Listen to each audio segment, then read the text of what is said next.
Every detail in this story comes from the historical record. You are standing close enough to Napoleon Bonaparte to see the mud on his boots, close enough to hear him breathe, close enough to watch him lose an empire in a single afternoon. The date is June 18th, 1815.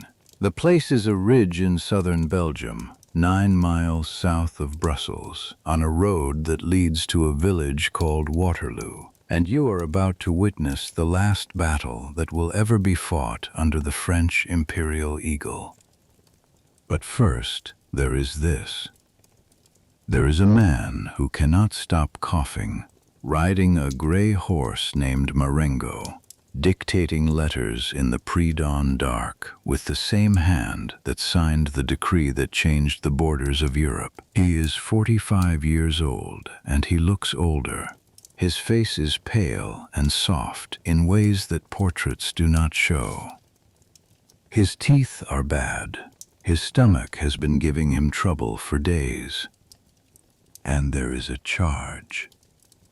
Thousands of cavalry, the finest horsemen in the French army, riding uphill into British musket fire. You watch them go from 50 yards away.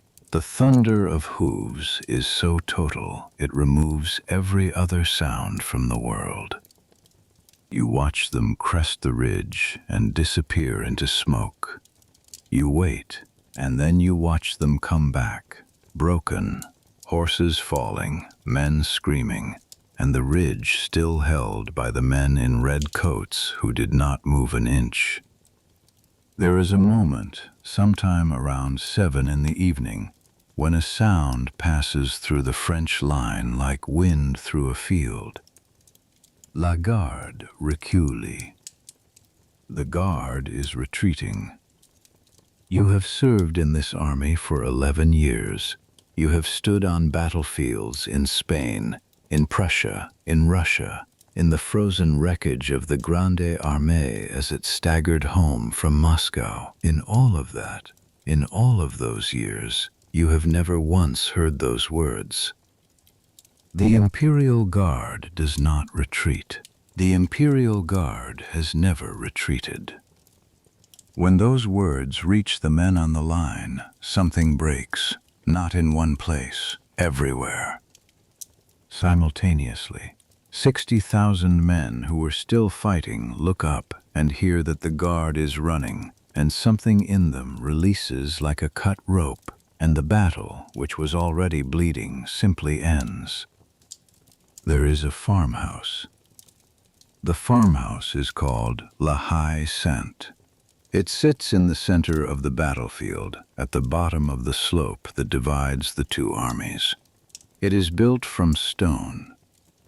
It has a garden wall, a stable, a barn, a courtyard gate. For 7 hours, 400 men defend it against repeated assault by several thousand French infantry. For 7 hours, the farmhouse holds. And then they run out of ammunition, and then it falls. And when it falls, Wellington's center is open, and the battle tilts, and the decision that follows that moment is the decision that ends the empire. There is the mud. You have never in your military career seen mud like this. It rained all night on June 17th.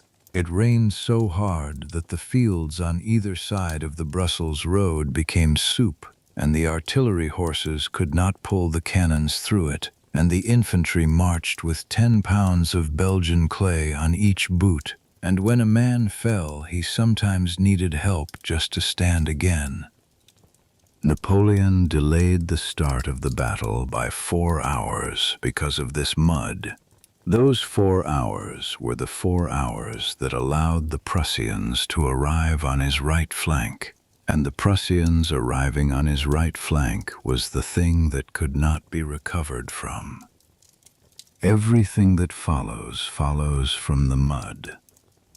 There is the road south in darkness after the battle. Thousands of men running on a single road.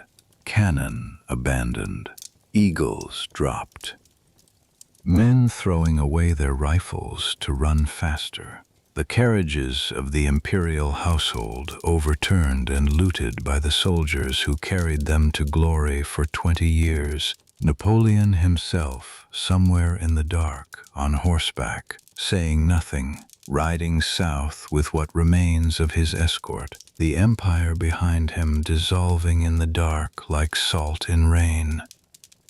And there is this. You are there for all of it. Your name is Gaspard Gourgaud, Colonel, First Orderly Officer of the Emperor of the French. Your job is to stay within reach of Napoleon at all times, to carry his orders, to ride where he sends you, to return with what he needs to know. You have been doing this since 1811. You will be doing it until the end. This is Quiet History at Bedtime, and if this is your kind of story, a subscribe means everything right now. Every detail in this story comes from the historical record. Just relax and feel free to let this play as you drift off to sleep. Now, let us begin. Your name is Gaspard Gourgaud. You are 32 years old, a colonel in the French Imperial Army, and the first orderly officer of Napoleon Bonaparte. This means you sleep near the emperor, eat when he eats, and ride when he rides. It means that when he wants something done, and done immediately, your name is the first one he calls. You were born in Versailles in 1783, the son of a court musician. You trained at the École Polytechnique, the same institution that produced most of Napoleon's finest artillery officers, and artillery is what you know. You have fought in the Prussian campaign, the Spanish campaign, the Russian campaign. In 1814, when a Cossack officer drew a pistol on Napoleon during the retreat, you were the one who shot him first. The emperor acknowledged this in front of the court. He gave you a sword. He said your name out loud in a room full of generals. You have been loyal in ways that loyalty rarely survives testing. And now it is June 18th, 1815, and you are standing in the doorway of the farmhouse at Caillou, 9 miles south of Brussels, watching the Emperor's aides saddle horses in the gray light before dawn. It is not yet 4 o'clock in the morning. The night has been disastrous in its own quiet way.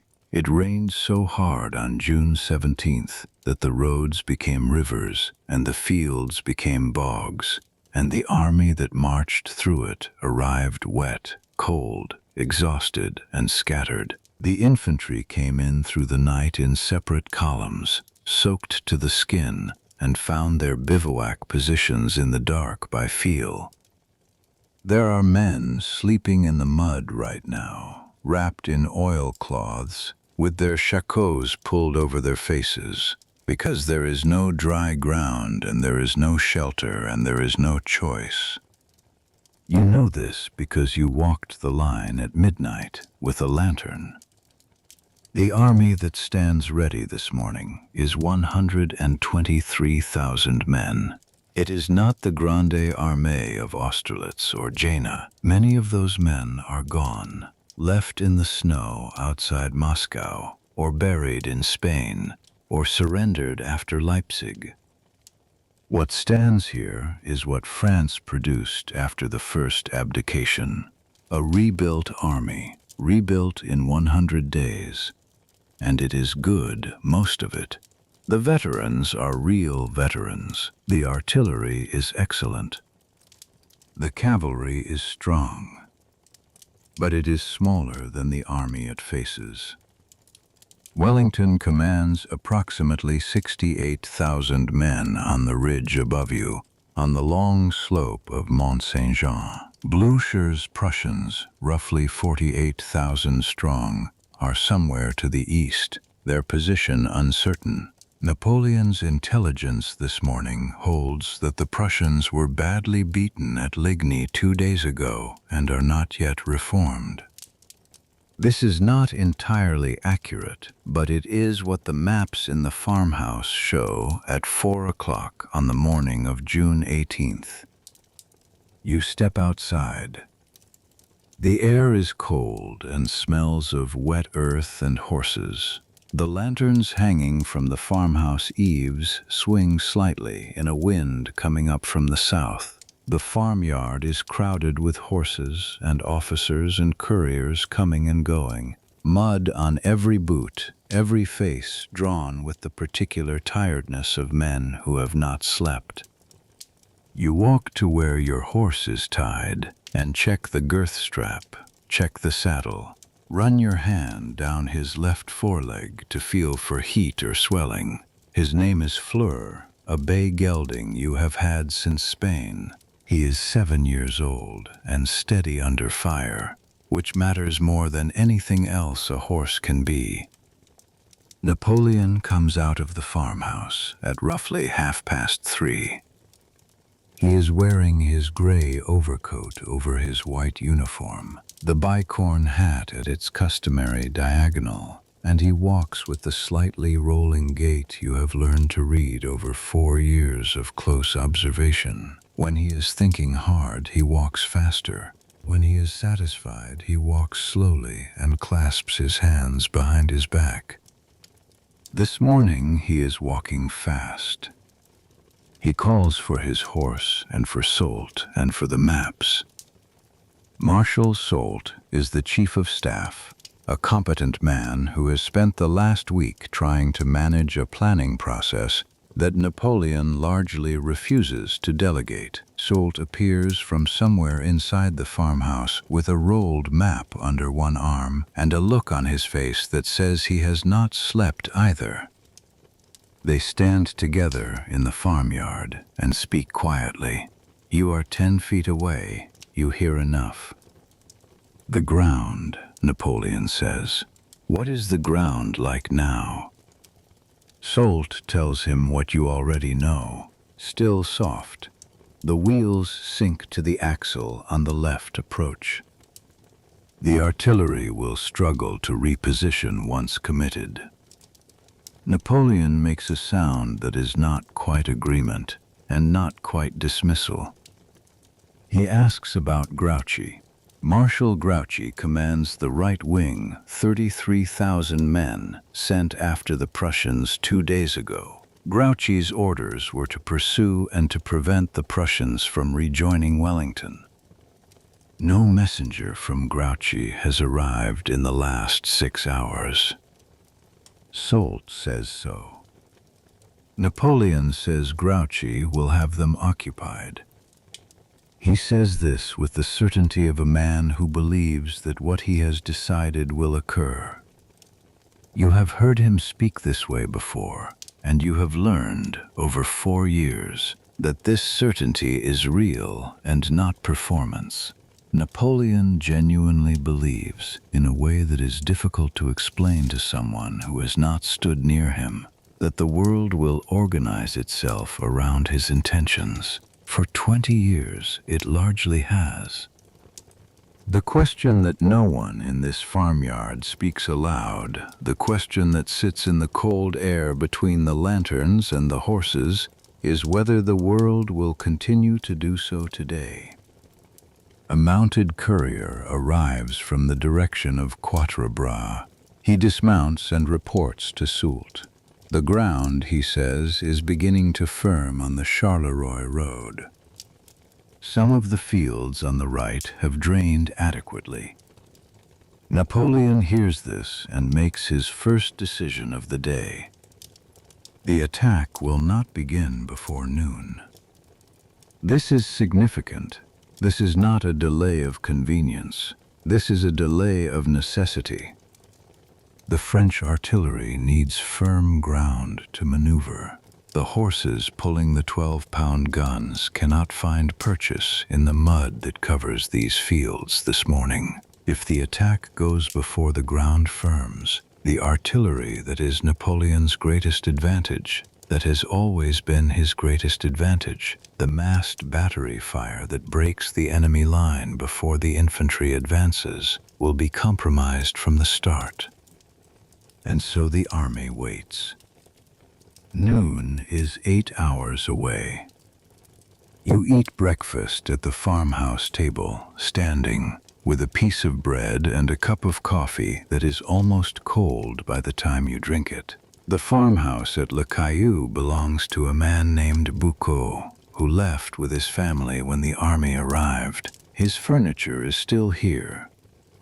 His fireplace is being used to warm the emperor's food. His chairs have been pushed against the walls to make room for maps and aides and the continuous stream of officers coming in and out with reports and questions and requests that require a decision. You stand near the window and eat your bread and watch Napoleon at the table with his marshals. Jerome Bonaparte is there, the emperor's youngest brother, commanding the 2nd Division of the 1st Corps. Jerome will be given the assignment of attacking Hougomont, the fortified chateau and farm complex on the extreme right of the French line, against the extreme left of Wellington's. This attack is designed to draw Wellington's reserves southward. It is a fixing operation in military terms. It is not designed to take the chateau. It will not take the chateau. But it will not let it go either. You refill your coffee from the pot on the fire and return to the window. Outside, in the growing light, the army is beginning to form. You can see them on the low ground between Le Caillou and the main ridge, 60,000 men organizing themselves into columns. The drums audible now, a low rhythm that you feel more in the chest than hear with the ears. The light is gray and flat, the sky still overcast from last night's rain, and the men in their dark blue coats disappear into the damp air at 400 yards. By 8 o'clock, the army is broadly in position. The line of battle stretches across roughly 3 miles. On the right, Jerome's division faces Hougomont. In the center, the main assault force, 4 infantry corps, faces the Brussels road and the ridge behind it. On the left, the cavalry reserve waits. Further to the right of the right, on the far flank, Lobau's corps is positioned against the possibility of Prussian interference from the east. Napoleon, at the top of La Belle Alliance Ridge, dismounts and studies the British line through his telescope. You are beside him. You look at what he is looking at. The British infantry has been positioned on the reverse slope, behind the crest of the Mont Saint-Jean Ridge, which is a Wellington habit that French commanders have encountered before in Spain and found deeply frustrating. You cannot see the full extent of the enemy's strength because the enemy is deliberately hidden from you. All you can see from this position is the silhouettes of cavalry and artillery on the crest line, and the occasional flag, and the long, dark mass of the infantry further back, suggested rather than visible. Wellington is back there somewhere. You know his reputation. You have heard him called the Sepoy General, a dismissal that underestimates him, and you have heard others call him the best defensive commander in Europe, which is probably accurate. He fights differently from Napoleon. He does not seek to shatter, he seeks to hold. Today, holding is enough. Napoleon hands the telescope to Soult. He says, in a voice that carries the particular flatness of a decision already made, "We will strike them at noon." The morning passes. You spend it riding between the farmhouse and the front positions, carrying clarifications of orders that have already been issued. receiving reports from division commanders about ammunition states and troop dispositions and the condition of the ground in front of their positions.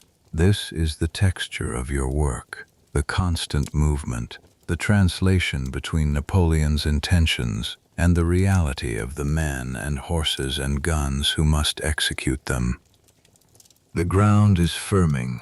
By 10 o'clock, on the main approach in front of the Brussels road, the artillery can move. By 11, the battery positions are being set.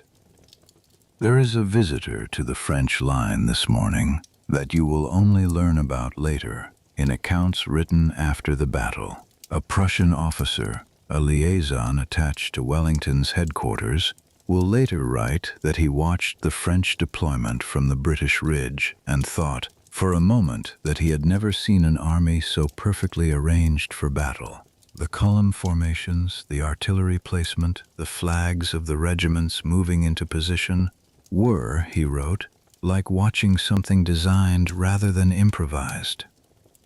Like watching a machine. It is 11:15 when the first gun fires.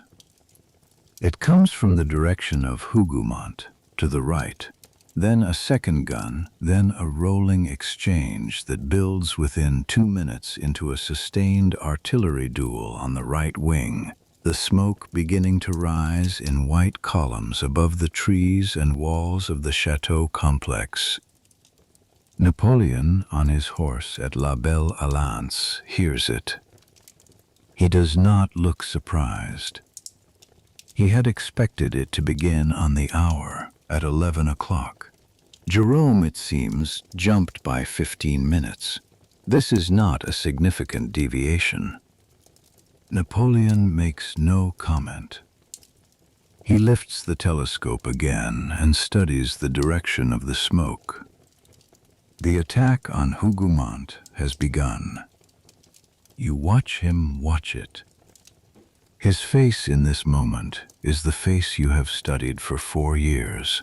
The total attention, the stillness behind the eyes, the calculation running behind a surface that reveals nothing. You have seen this face in the saddle at Wagram.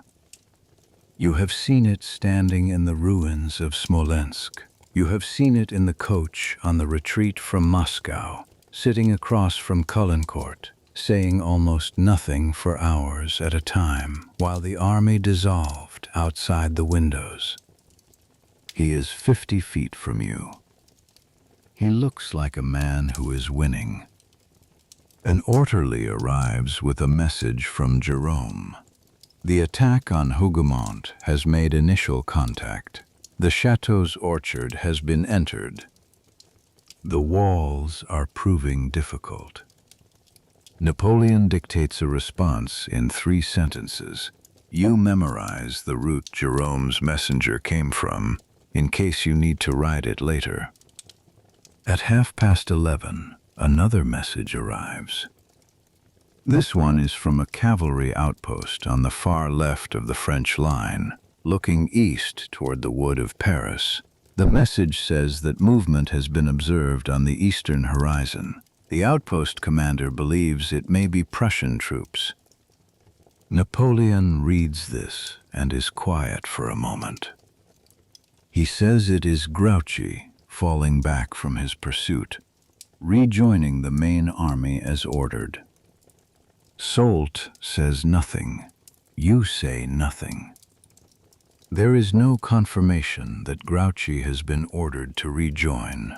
What Grouchy was ordered to do was to follow the Prussians and prevent them from reaching Wellington. But Napoleon has made his assessment, and the battle has already begun, and there is no time now for the argument that no one in this circle will make. At noon, the French artillery opens in full.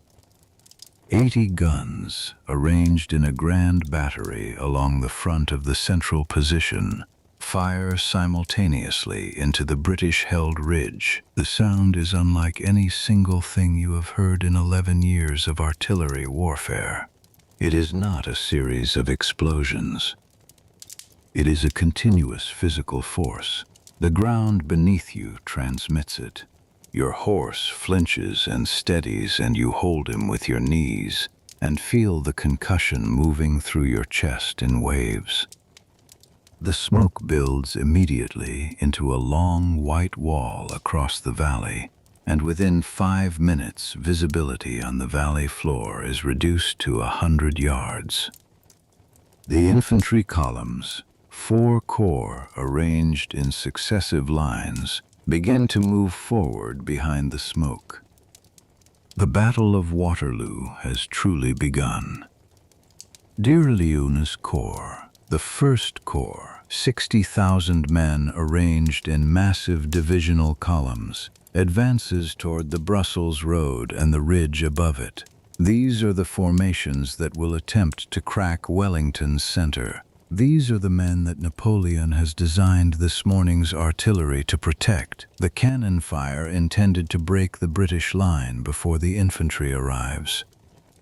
You are sent forward at 12:30 with a message for General Caillou, commanding the leftmost division of D'Erlon's corps. The message is a timing adjustment, nothing complex, but it must be delivered before the lead elements reach the base of the slope.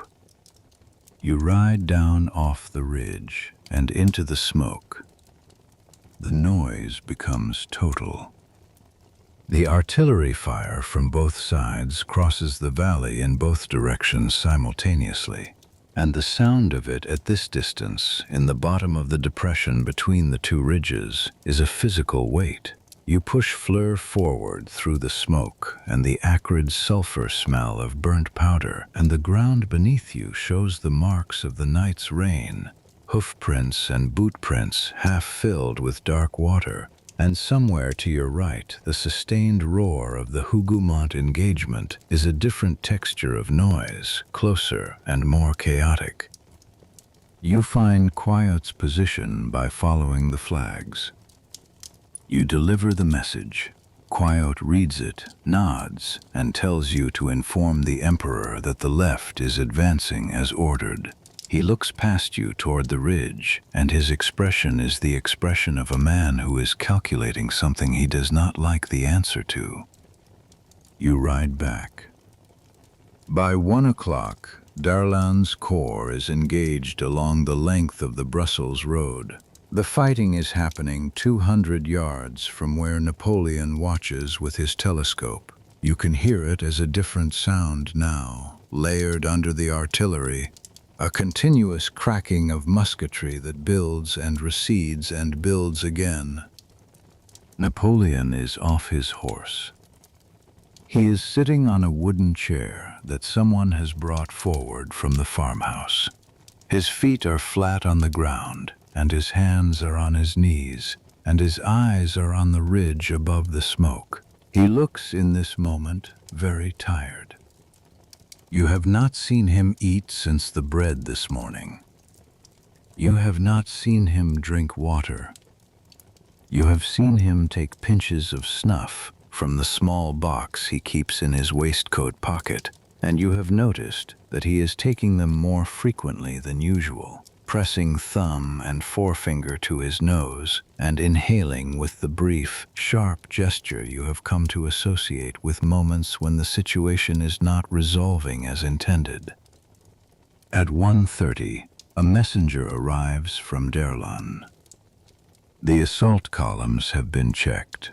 The British cavalry hit them on the slope. A brigade of Union cavalry, Ponsonby's brigade, struck the French columns in the flank while they were still forming for the final push, and the impact was catastrophic. The columns broke. The cavalry rode through them. The Inniskillings and the Scots Greys went deep into the French position, reaching and capturing a battery of guns before being driven back by the French lancers. D'Erlon's corps has lost, in the initial estimate, approximately 5,000 men. Napoleon hears this. He sits in his chair and he is still. There is a silence of perhaps 10 seconds. Then he says quietly to Soult, The second attack will go at 3 o'clock. And Soult writes it down.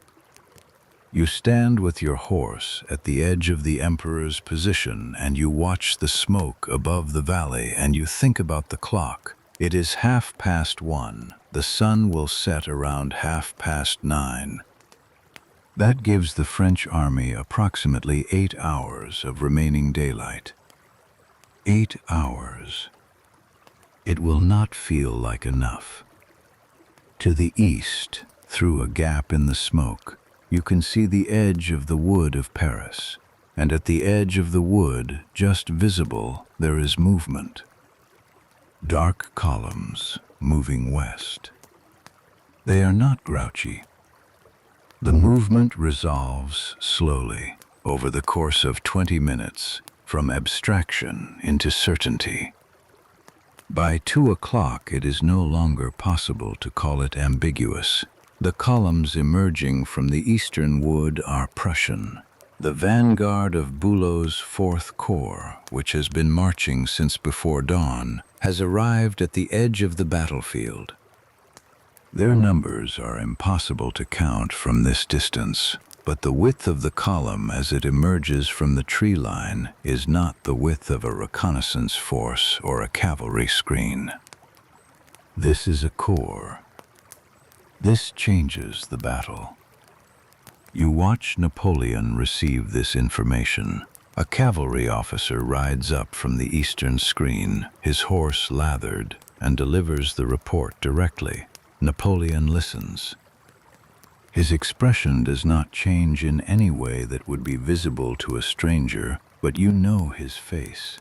There is a tightening around the jaw, a single moment where the eyes go somewhere else, somewhere that is not the battlefield. Then he speaks. He says that Lobau's corps will shift to contain the Prussians on the right. He says this must be done without weakening the center. He says Grouchy will arrive and take pressure off the eastern flank within the hour. He says these things with the voice of certainty.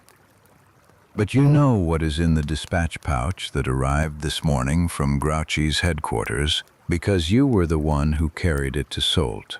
Grouchy's last confirmed position was Gembloux, 14 miles to the east. Grouchy is not marching to the sound of the guns. Grouchy is marching away from them. No one in the Emperor's immediate circle has told him this with sufficient clarity. You are a colonel in the Imperial Army, and your career was made by this man's favor, and you know what is in that dispatch pouch, and you stand 10 feet from him, and you say nothing. This is not cowardice, you tell yourself. This is loyalty. These are the same thing sometimes. The afternoon tilts forward into its middle hours, and the rhythm of the battle changes. The Hougoumont engagement on the right has become its own consuming event. What was meant to be a diversion, a feint designed to draw Wellington's reserves southward before the main assault, has turned into something else entirely. The chateau and its surrounding walls and orchards and gardens have become a vortex. Jérôme's division, reinforced once already, is pressing the walls from 3 sides and cannot break them. The defenders, a combination of British foot guards and Nassauers and Hanoverians, have turned every window and gate and loophole into a firing position, and they are holding with a tenacity that is consuming French infantry at a rate that was never intended. Napoleon, watching from La Belle Alliance, sends a message to Jérôme. The message says, the objective is to occupy the defenders, not to take the chateau. Do not throw more troops at the walls. Fix them in place and cease the assault on the buildings themselves. You carry this message personally. You ride to the right along the back slope of the French position, keeping below the crest line to stay out of British artillery observation. The ride takes 12 minutes. The sound changes as you approach Hougoumont. The artillery bombardment here is close and heavy, and the smoke is denser, and through the smoke you can hear the close-range musketry. That means men firing at each other from 15 or 20 yards. You find Jerome's command post in a hollow behind a stand of trees. Jerome reads the message. He looks at you with an expression that contains, beneath its military correctness, something close to frustration. He says, "Tell the Emperor the chateau is nearly in our hands." You say, "The message is as written." He says nothing further. You ride back. Jerome will not significantly reduce his assault on Hougoumont. By the end of the battle, 12,000 French troops will have been committed to an engagement that was designed to occupy 4,000. The chateau will never fall. The men it consumes could have been decisive elsewhere. This is one of the pivots. You do not know it yet. You will understand it later, in a different country, writing your memoirs in a room that looks nothing like Belgium. It is 2:30 in the afternoon when you return to Napoleon's position. The Emperor is on his horse again. He has moved forward slightly to a low rise that gives him a cleaner view of the valley below the Mont Saint-Jean ridge. From here, through the smoke, you can see the wreckage of d'Erlon's first assault scattered across the slope, the broken bodies of men and horses, the abandoned equipment, the churned mud where the Union cavalry charge cut through the column. But you can also see something else. On the British ridge there is movement. Wellington's line is thinner than it was at noon. Some of the reserves have been pulled leftward toward the Hougoumont side. The center is not empty, not close to empty, but it is not what it was. Napoleon sees this too. He calls for Ney. Marshal Michel Ney is the commander of the left wing, the most decorated combat soldier in the French army, a man who has been shot 4 times and survived, and whose courage is not a subject for discussion. Ney arrives at the canter and pulls up his horse beside the Emperor. Napoleon speaks to him for approximately 2 minutes. You are close enough to hear the substance.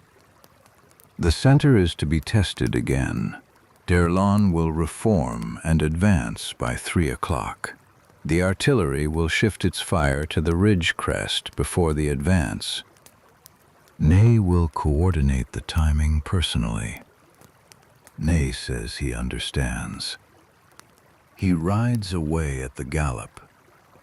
You watch him go, and you think about what you know of Ney's state of mind these past days. He fought at Quatre Bras on the 16th, a battle that was inconclusive and costly, and he has slept less than anyone except possibly Napoleon himself. His temper in the past 48 hours has been short in a way that his temper in the field sometimes is, the short fuse of a man operating on physical limits.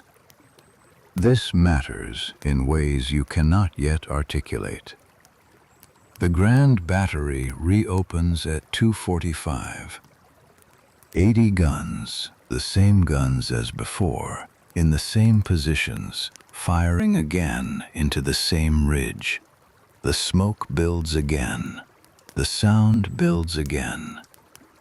And you stand beside the Emperor on the low rise and watch the ridge disappear behind the white wall and wait for d'Erlon's corps to begin its second effort. What happens next, instead, is the cavalry.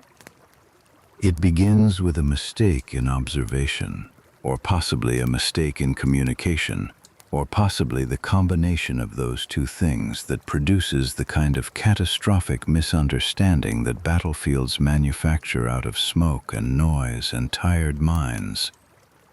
What Ney sees from his forward position, somewhere around 3 o'clock, is movement on the British ridge. He sees wagons moving. He sees men moving. Through the smoke and at the distance of half a mile, this movement resolves in his mind as a retreat. Wellington is withdrawing. The British line is beginning to pull back from the ridge. It is not a retreat. It is Wellington shifting his wounded rearward and repositioning his artillery. The infantry is staying. The ridge is held. But Ney has decided. You hear the trumpets before you understand what they mean. A long, cascading call, passed from squadron to squadron, building into a sound that you have heard before, and that always, always moves something in you below the level of rational response. The French cavalry is forming for a charge. Not a squadron, not a brigade, a mass. You turn to look toward the center right of the French line, and you see them assembling behind the artillery smoke. 5,000, then 8,000 horsemen, cuirassiers in their breastplates glinting even in the flat gray light, lancers with their pennants hanging limp in the still air, chasseurs and dragoons and the red-uniformed carabiniers, forming in columns behind the forward artillery positions. Napoleon sees it. His response is immediate and quiet. He says to Soult, "What is Ney doing?" It is not a question. It is the beginning of a sentence that Soult must finish. Soult has no answer. The cavalry is already moving. 500 horses, then 1,000, then the full mass of them, moving first at the walk, then the trot, then the canter, the thunder building from the ground up, the ground itself transmitting it before the sound fully reaches you. Napoleon says in a voice that you will remember for the rest of your life, "This is an hour too soon, but since it has begun, we must support it." He orders the infantry forward to follow behind. He sits on his horse and watches what he did not order begin to happen. And you watch him watch it. The charge crests the ridge. You cannot see what happens on the other side because the smoke is total and the angle is wrong. What you hear is the change in the sound.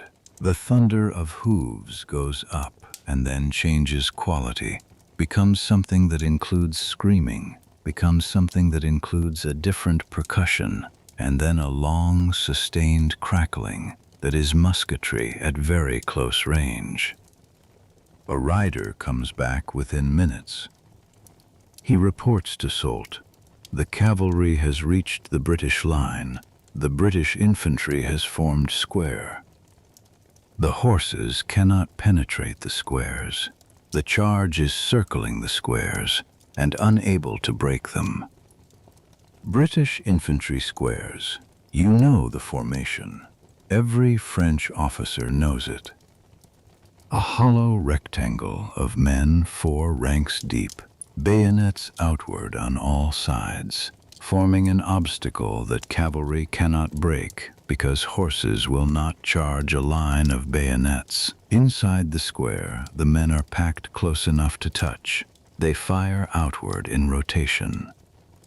They take terrible casualties from artillery, but cavalry alone cannot break them.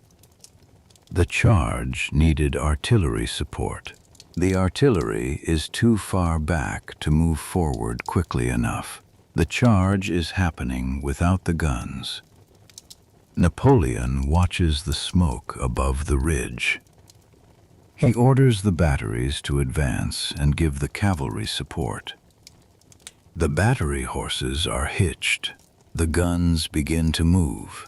On the soft ground of the lower slope, even now, even after the drying of the morning, The wheels sink and the horses labor. It will take too long. You are given a message to carry to General Kellerman, commanding the reserve heavy cavalry, who has not yet committed his squadrons. The message says to hold. The message says to wait for orders before advancing any additional forces. You ride to Kellerman's position on the left. Kellerman reads the message. He looks at the ridge above him, where the charge is still in progress. He says, "I understand." You ride back. The charge goes on for nearly 2 hours. Wave after wave of cavalry crests the ridge, circles the British squares, falls back, reforms in the valley, and goes again. The horses are tiring. The ground on the slope is cut by thousands of hooves and littered with the dead of the earlier charges, and the horses pick their way through it or stumble and fall. The men inside the squares are holding because the thing that would break the squares, artillery firing canister at close range, is not present in sufficient strength. Wellington is watching from the reverse slope. He is moving troops with the calm of a man playing a game he has played before. He reinforces weak points before they break. He shifts men laterally across the ridge faster than Ney can exploit the spaces. He is bleeding. His right center is badly stressed, but he is not retreating. By 5 o'clock, the cavalry charges have spent perhaps 5,000 horses and riders and have broken nothing. The ridge is still held. Napoleon is back on his wooden chair. His face is gray. He takes a pinch of snuff, and his hand, you notice, is not quite steady. To the east, Lobau's corps is now fully engaged against the lead elements of Bülow's Prussians at the village of Plancenoit. The fighting there is audible, a different sound from the main battle. Further away and to the right, every regiment that Lobau commits to Plancenoit is a regiment that is not available for the center. The clock is moving. The sun will not stop for this. You stand beside your horse in the late afternoon and you think about the morning, about the certainty in the farmhouse, about the words "we will sleep in Brussels tonight," and you look at the ridge that has not moved, and you listen to the fighting behind you on the right, and you feel, for the first time since you pinned on your uniform this morning, the particular cold that has nothing to do with temperature. Something is going wrong. Not in one place. Everywhere. Napoleon stands. He walks slowly to the edge of the rise and looks east toward Plancenoit, then south toward Le Caillou, then north toward the ridge. He stands with his hands behind his back and his coat collar turned up against the wind that has come up in the past hour, and for a long moment he is absolutely still. You have seen this posture before. It is not the stillness of a man who has given up. It is the stillness of a man recalculating. Napoleon's mind, in the moments when it appears most at rest, is working fastest. You have seen him stand this way in Russia and come out of it with a decision that changed the shape of the pursuit. You have seen him stand this way after Leipzig and come out of it with a plan for the withdrawal that saved 50,000 men. He turns back to the group of officers around him. He says, "La Haie Sainte." The farmhouse in the center of the valley, the stone-walled farm complex that has been holding since 11 o'clock in the morning, 400 defenders behind walls that the French have been unable to breach. The farmhouse that sits at the exact center of the battlefield, at the junction of the Brussels road, at the hinge between Wellington's left and right. If La Haye Sainte falls, the center opens. If the center opens, the British line can be cut in two. If the line is cut and the Guard goes in, and the Guard pushes through the gap before Wellington can close it, the battle can still be won. This is the calculation. It is 5 o'clock. There are perhaps 4 hours of daylight remaining. It is not impossible. Napoleon calls for his horse. He mounts and straightens in the saddle, and the gray coat settles around him, and his face in this moment is the face of a man who has not yet decided that he has lost. You mount Fleur beside him. The Emperor looks at the farmhouse in the center of the valley. He looks at it for a long time. Then he rides, and you ride with him. The Battle of Waterloo is 5 hours old, and it is not over yet. It is 5 o'clock in the afternoon, and the battle has been going for 6 hours, and you are beginning to feel it in your body, in the way that long days in the field always announce themselves. Not as pain exactly, but as a kind of weight, a settling into the bones that is the accumulated tax of sustained attention and sustained motion. Fleur is tired too. You can feel it in the way he responds to the leg, a half-second delay that was not there this morning. The muscles under you doing their work, but doing it at a cost now rather than freely. You have covered, by your rough estimation, something close to 30 miles since before dawn, riding back and forth across the French position, carrying orders, collecting reports, returning, being sent again. 30 miles on this ground, in this smoke, through the noise of the guns. You dismount at the artillery position and walk Fleur for 5 minutes while the battery commander gives you his ammunition report.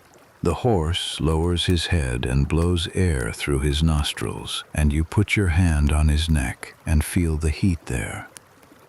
The ammunition report is not good. The central battery has expended approximately 60% of its shot. The resupply wagons that should have come forward 2 hours ago have been delayed by the state of the road and the congestion of the retreat from Darlan's first assault. The battery can sustain its current rate of fire for perhaps another 90 minutes before it begins running short. You carry this to Napoleon. He receives it without visible reaction and tells you to send the resupply order directly to the artillery reserve commander and to tell him that the wagons must come forward regardless of road conditions. You do this. You ride back to the forward position and watch the assault on La Haye Sainte continuing below you, the French columns pressing the walls and the walls holding, and the smoke layering itself in the still air of the valley until the farmhouse is barely visible from the ridge, just the shape of its roof and the flashes of the firing from its loopholes breaking through the white.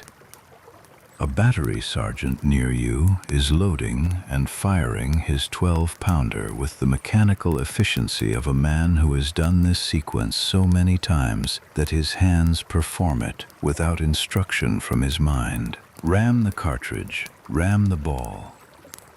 Step clear, apply the linstock to the vent, step back from the recoil.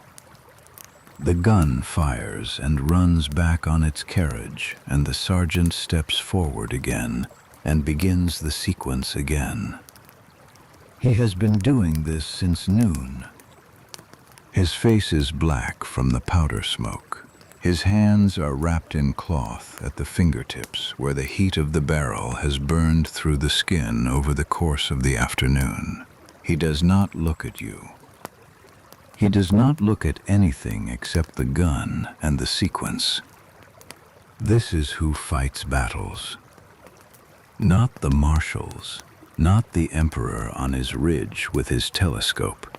Men like this sergeant, whose name you do not know and will not record, who stand in the smoke and load and fire and load and fire and do not stop until someone tells them to stop or until they cannot continue.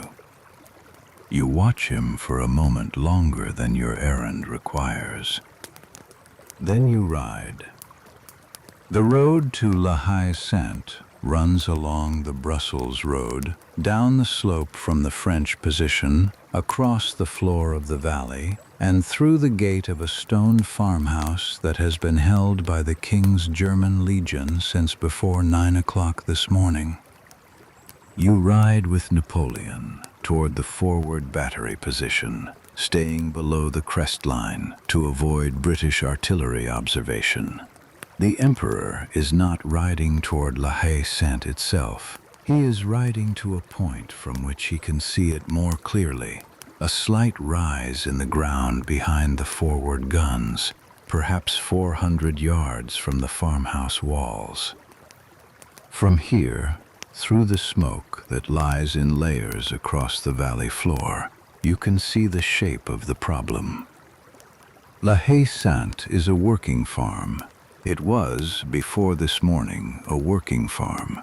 It sits on the left side of the Brussels road, surrounded on 3 sides by walls of dressed stone, with a large barn forming the northern boundary and a kitchen garden enclosed by a lower wall on the south. The main gate opens onto the Brussels road. There is a smaller gate on the north side, toward the French lines. The whole complex is perhaps 60 yards across and 40 yards deep, and every window, every loophole, every gap in the mortar has a rifle barrel in it. The defenders are the 2nd Light Battalion of the King's German Legion. They are not British. They are Germans from the Kingdom of Hanover, who followed their king into exile in England when Napoleon dissolved the electorate in 1803, and who have been fighting the French army in British service ever since. They are skilled soldiers, experienced in this kind of close defensive fighting, and they have been inside these walls since the morning with an ammunition supply that was, at the start of the day, reasonably adequate. It is now 5 o'clock in the afternoon. You will learn later, in accounts written by survivors, that the ammunition inside La Haye-Sainte is almost gone. You do not know this yet. Napoleon does not know this yet. What Napoleon knows is that the farmhouse has resisted all afternoon, that it sits at the exact center of the battlefield, and that if his infantry can take it before the last light fades, the gap it opens in Wellington's line may be the gap that ends the battle. He calls for Ney. Ney arrives within 5 minutes, his uniform gray with powder smoke, his face flushed with the kind of heat that comes from being close to sustained musketry for 6 hours. He is sweating despite the cool of the evening air. His left arm is moving stiffly. Napoleon speaks to him directly, without preamble. He says, La Haye-Sainte must be taken before 6 o'clock. All available infantry from Daurlant's corps, reformed and resupplied, is to be committed to the assault. The farm must not hold another hour. Ney says he understands. Napoleon says, I mean it must fall, Michel. Not pressured, fallen. Ney says he understands. He rides away. You watch him go and you think about the distance between understanding an order and executing it, which is a distance that this afternoon has demonstrated to be considerable. The assault on La Haye-Sainte resumes at 5:15. You watch it from the forward position. 3 battalions of French infantry advance down the slope toward the farmhouse walls, their columns tight, their pace fast, coming in from the north, the west, and the south simultaneously. The approach from the north brings them within 30 yards of the smaller gate before the defenders open fire. The sound of a defended stone wall at 30 yards is different from open field musketry. The bullets coming through the loopholes in the walls are aimed. There is no safety in the approach. The French infantry cannot see the men shooting at them, and the men shooting at them can see everything. The columns press forward anyway. This is one of the things that will stay with you from this day. Not the cavalry charges, which were spectacular enough to generate their own mythology. Not the guns. The thing that will stay with you is the French infantry going forward against those walls, again and again, knowing what the walls contained, and going anyway. These are not conscripts. These are veterans. Men who have been through Austerlitz and Jena and Eylau and Wagram. Men who understand that what they are walking into will kill a significant number of them, and who walk into it because the drums are beating and the eagles are forward, and because they have been doing this for 10 years, and stopping is not something their legs know how to do. You ride along the forward position, carrying a series of small clarifications between battery commanders, and you pass close to the returning wounded, the men who have been hit on the approach, and are walking or crawling back toward the dressing stations on the reverse slope of the French position. The dressing stations are overwhelmed. This you see directly.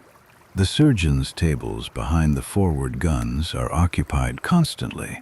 Men lying on them, and men lying in lines beside them waiting, and the surgeons working without pause, their sleeves rolled to the elbow, their aprons dark. The amputation rate for musket wounds to the extremities is essentially total.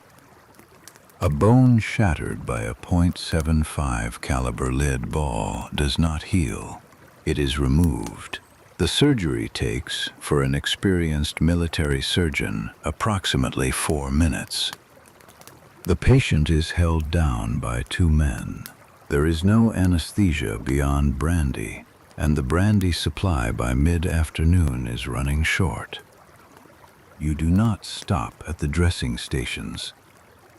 Your job is not to stop. At 5:45, there is a change in the quality of the firing from the direction of La Haye-Sainte. You notice it before you understand it. The firing from inside the walls becomes irregular, not less intense exactly, but different in rhythm. The sustained rolling volleys that have been coming from the loopholes all afternoon are breaking down into something more ragged, more individual. The sound of men firing when they have a shot, rather than in organized rotation. This is what running out of ammunition sounds like. Napoleon notices it too. He is back on his horse, watching through the telescope, and he lowers it and says something to Soult that you do not hear. Then Soult sends a rider toward Ney's position. At 6 o'clock, the French infantry reaches the north gate of La Haye-Sainte. The gate is wood bound with iron, and it has held all afternoon. It holds for approximately 4 more minutes. Then the engineers with their axes and crowbars are at it, and the firing from inside has slowed enough that the men at the gate can work, and the wood gives, and the French infantry pours through. The fighting inside the farmyard lasts perhaps 20 minutes.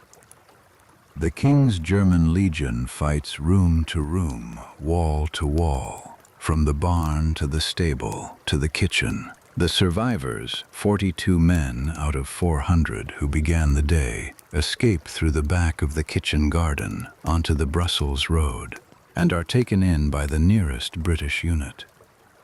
La Haye-Sainte has fallen. You hear it before you see it. A change in the shouting, a French cheer that rises and carries across the valley floor, audible even over the continuing artillery fire. Napoleon hears it too. He straightens in the saddle. He lifts the telescope. Through the smoke, the tricolor is going up on the farmhouse roof. Napoleon turns to the officers around him. His voice, when he speaks, is different from what it has been for the past 3 hours. The tiredness is still there, but underneath it there is something that sounds like the Napoleon of the farmhouse this morning, the Napoleon of certainty. He says, "Now."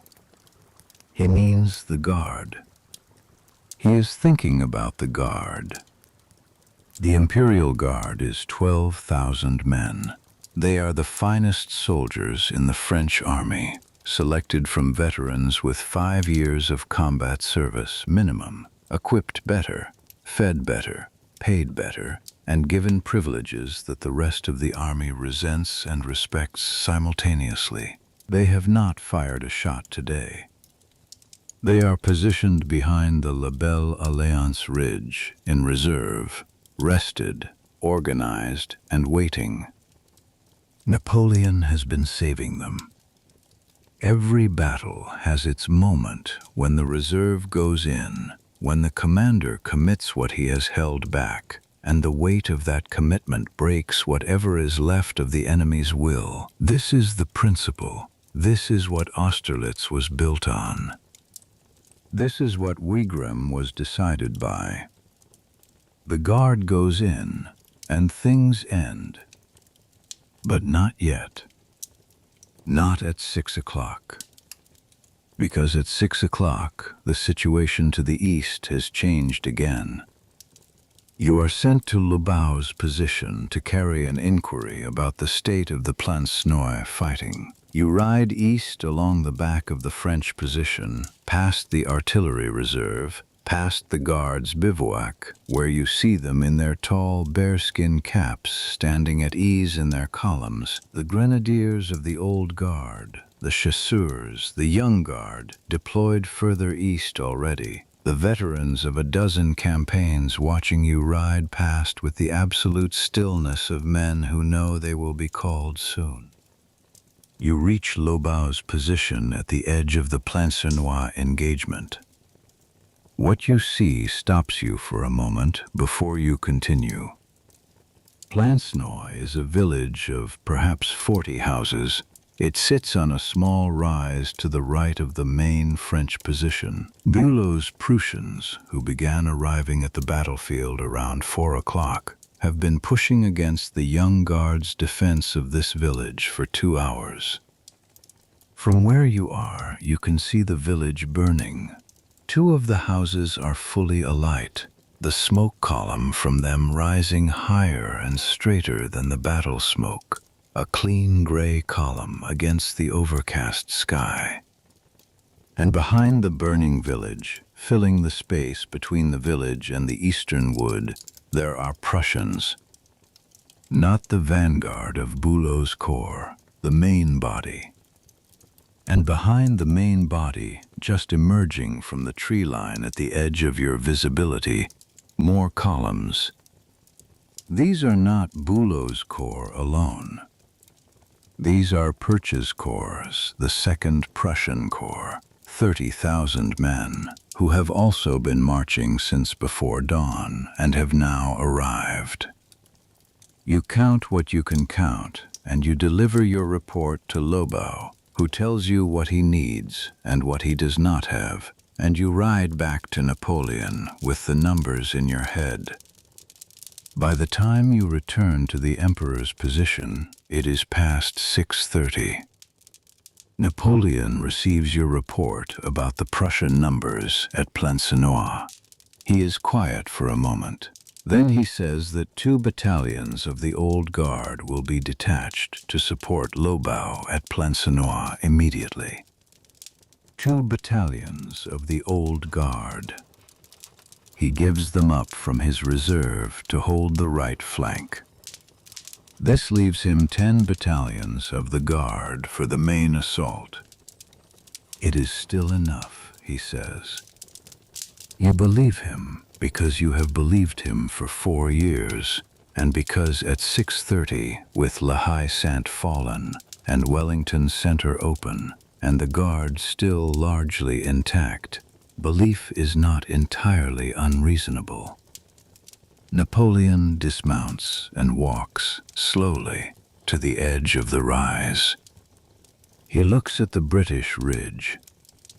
The gap left by the fall of La Haye Sainte is real. You can see it from here. Wellington's center, the point where the left and right wings of his army join, has been disrupted.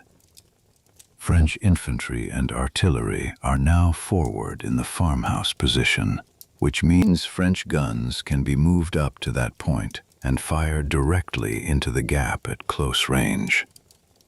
Napoleon calls for his horse. He calls for his staff. He gives a series of orders in rapid sequence, the old efficiency, the machine running properly. The forward battery is to advance and occupy the La Haye Sainte position. D'Erlon's reformed infantry is to press the gap. The Guard is to be prepared to advance on his personal order. He looks at you. He says, "Stay close." You say, "Yes, sire." The next hour will decide the battle.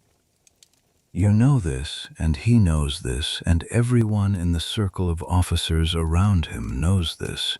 And the knowledge makes the late afternoon air feel different from how it felt this morning. Heavier and more specific, the way air feels before a storm, when the pressure has been dropping for hours and the clouds have finally arrived. It is 10 minutes to 7. The French artillery moves forward into the La Haye Sainte position. What follows is the most dangerous moment Wellington has faced all day.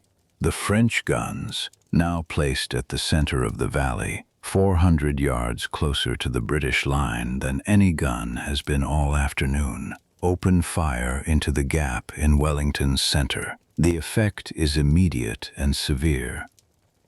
British and Allied units on either side of the gap take casualties at a rate that the earlier engagement did not approach. Wellington, watching from his position on the reverse slope, does what he has been doing all day. He moves. Troops from the left, from the Hougoumont side, begin shifting rightward toward the gap. Reserves from behind the crest begin moving up. The machine of Wellington's army, which is different from the machine of Napoleon's army, which is not built around the single decisive blow but around the capacity to absorb punishment and reform, begins redistributing itself around the gap. It takes time. The question is whether Napoleon has enough time to push through before the gap closes. Napoleon asks for Ney. Ney arrives. Napoleon tells him, "The Guard will go forward at 7:30. You will lead them in." Ney's face, which has been a controlled mask through most of this afternoon, shows something for a moment. It is not fear, it is not hesitation. It is something closer to recognition, the look of a man who understands that he is being handed the thing that will decide everything, and who accepts it. He says, "It will be done." He rides away to prepare. You watch him go. Napoleon turns to you and gives you a message to carry to D'Erlon, telling him to press forward the moment the Guard's advance begins, to exploit whatever the Guard creates. You take the message and you ride. You deliver it to D'Erlon, who is with his reformed corps behind the central position. D'Erlon reads it and nods and says to tell the Emperor that the First Corps is ready. You ride back. The French artillery in the valley is firing steadily. The sound of it from the valley floor is different from the ridge, less continuous and more percussive. Individual guns distinguishable rather than merged into the wall of sound you have lived inside all day. You return to Napoleon's position at 7:15. The guard is forming. You can see them from here, the columns assembling on the reverse slope of La Belle Alliance Ridge, the bearskin caps giving them a height that other soldiers do not have. The drummers taking their positions at the head of each column, the eagles carried forward. 5 battalions of the Middle Guard, some 3,500 men, will make the attack. The Old Guard, the most senior veterans, will follow in support. The total force committed to the advance is perhaps 7,000 men. This is not the full guard. Napoleon is still holding some back. Whether this is caution or calculation or the beginning of a different kind of uncertainty, you cannot say. You have learned over 4 years that there are moments when you cannot read him. This is one of those moments. At 7:20, Napoleon rides out in front of the forming guard columns. The drummers beat, and the soldiers present arms, and Napoleon rides the length of the line slowly, saying nothing, letting them see him. You are behind him and to the right. You watch the faces of the guard as he passes them. These are men who have fought with him for 10 years or more. Some of them were at Marengo, at the very beginning 15 years ago. Some were at the Egyptian campaign even earlier. They are old soldiers in the way that old soldiers are old. Not in years necessarily, but in experience, the face that has seen enough that it no longer performs emotion freely. They watch him ride past, and something moves through them that is difficult to describe, that is not quite cheering and not quite silence, but something between those things. A sound of recognition, an acknowledgement passing from man to man along the line. Vive l'Empereur. The words move along the columns like a wave. Napoleon lifts one hand. He does not speak. He turns his horse back toward the command position. He looks at you. He says, "Go with Ney. Stay to the right of the column. If anything happens, I need to know immediately." You say, "Yes, sire." You move your horse to the right side of the lead guard column. Ney is at the front, on horseback, his red hair visible above the bearskin caps around him. The drummers begin. The guard steps off. You ride beside them into the smoke. The slope ahead rises toward the British Ridge. The ground underfoot is the same ground that has been fought over all day, cut and churned, littered with the detritus of the earlier cavalry charges, dead horses lying at intervals, equipment scattered between them, the mud darker where blood has mixed into it. The guard marches through all of this without deviation. Their pace is steady. The drums beat the pace. The men hold their dressing. The alignment of the columns maintained with the automatic precision of troops who have done this so many times that the mechanics of it require no conscious attention. On the ridge above, the British artillery has adjusted its fire. The shells begin landing in the guard columns at approximately 500 yards from the crest. You hear them come in, the rushing hiss of the shells overhead, and then the detonations in the columns, and each detonation opens a space in the formation, and the men close up around the space as they have been trained to do, closing up without stopping, without breaking pace, the column contracting and then reforming around whatever the shell left behind. This is what the Guard is. You ride on the right flank, slightly behind the lead battalion, and you watch them go up the slope in the growing dusk, the smoke thickening around them as they climb, the drums the only stable thing in the noise of the shell fire. Ney's horse is hit. The first horse goes down under him at perhaps 300 yards from the crest, and Ney lands on his feet and is immediately given another horse by his aide, and mounts and rides forward without pause. This is not unusual for Ney. He has had horses shot under him more times than he has counted. You reach the area just below the crest. The Guard columns are in the smoke now, the crest barely visible above them, and the artillery fire from the British guns has shifted to canister, the short-range anti-personnel load that turns a cannon into something closer to a very large shotgun, a can of iron balls that spreads on firing and cuts through formations like a scythe. The Guard is taking casualties now at a rate that is audible in the change in the drum rhythm, the occasional missing beat where a drummer has gone down and the man behind him picks up the sticks. They are still moving. At the crest of the ridge, the British and Allied infantry is waiting. They have been lying on the reverse slope, out of artillery observation, all day. Wellington's habit again. His infantry is rested by comparison with what they would be if they had been standing in the open under fire for 7 hours. They are not fresh. They are exhausted and frightened, and some of them have been looking at the Guard forming in the valley below, and have been thinking thoughts that soldiers in their position think. But they are on their feet, and they are loaded. The Guard columns crest the ridge and find them there.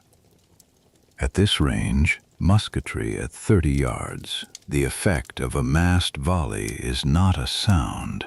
It is a physical event. You are 50 yards behind the lead battalion when the volley comes, and it reaches you as pressure and noise simultaneously, the air itself changing quality, and the front of the Guard column stops existing in its previous form. Men fall.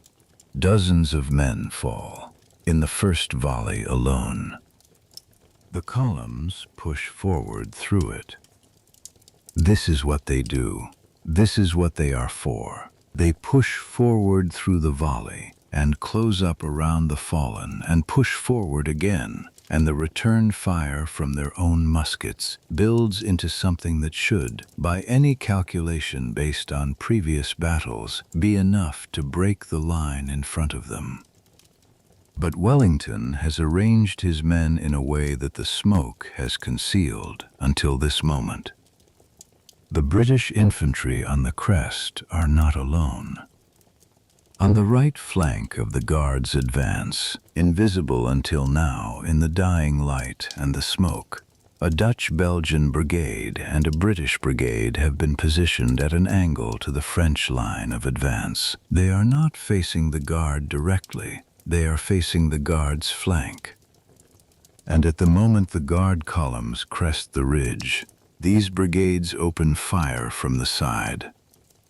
The flank volley hits the column from an angle it cannot respond to. The Guard cannot turn to face a flank attack and continue the frontal advance simultaneously. The columns are too deep, too narrow, the formation designed for forward pressure rather than lateral defense. For perhaps 30 seconds, the Guard column absorbs this fire and continues to push forward. Then it stops. Not a retreat, not yet. A stop. The forward momentum ceases. the men in the front ranks pressing against the fire in front of them, and the men behind pressing forward, and the whole column compressing into itself. Ney is somewhere in the smoke ahead of you. You cannot see him. You can hear the firing, which is not reduced, which if anything is increasing as the British and Allied units on the flanks fire down the length of the compressed columns. Then you hear it. Not loud, not a shout, a sound that carries anyway, passed from voice to voice, moving backward through the smoke faster than any physical thing. La garde recule. The guard is retreating. You hear it twice before you understand what you are hearing. The words are impossible. The guard does not retreat. The guard has never retreated in 20 years of Napoleonic warfare. The guard retreating is not a military event. It is a categorical impossibility, the kind of thing that rewrites what soldiers believe is real. The first men to hear it are not in the guard. They are in the French line units on either side of the guard's advance, the regular infantry who have been fighting all day and who are at the limit of what men can sustain.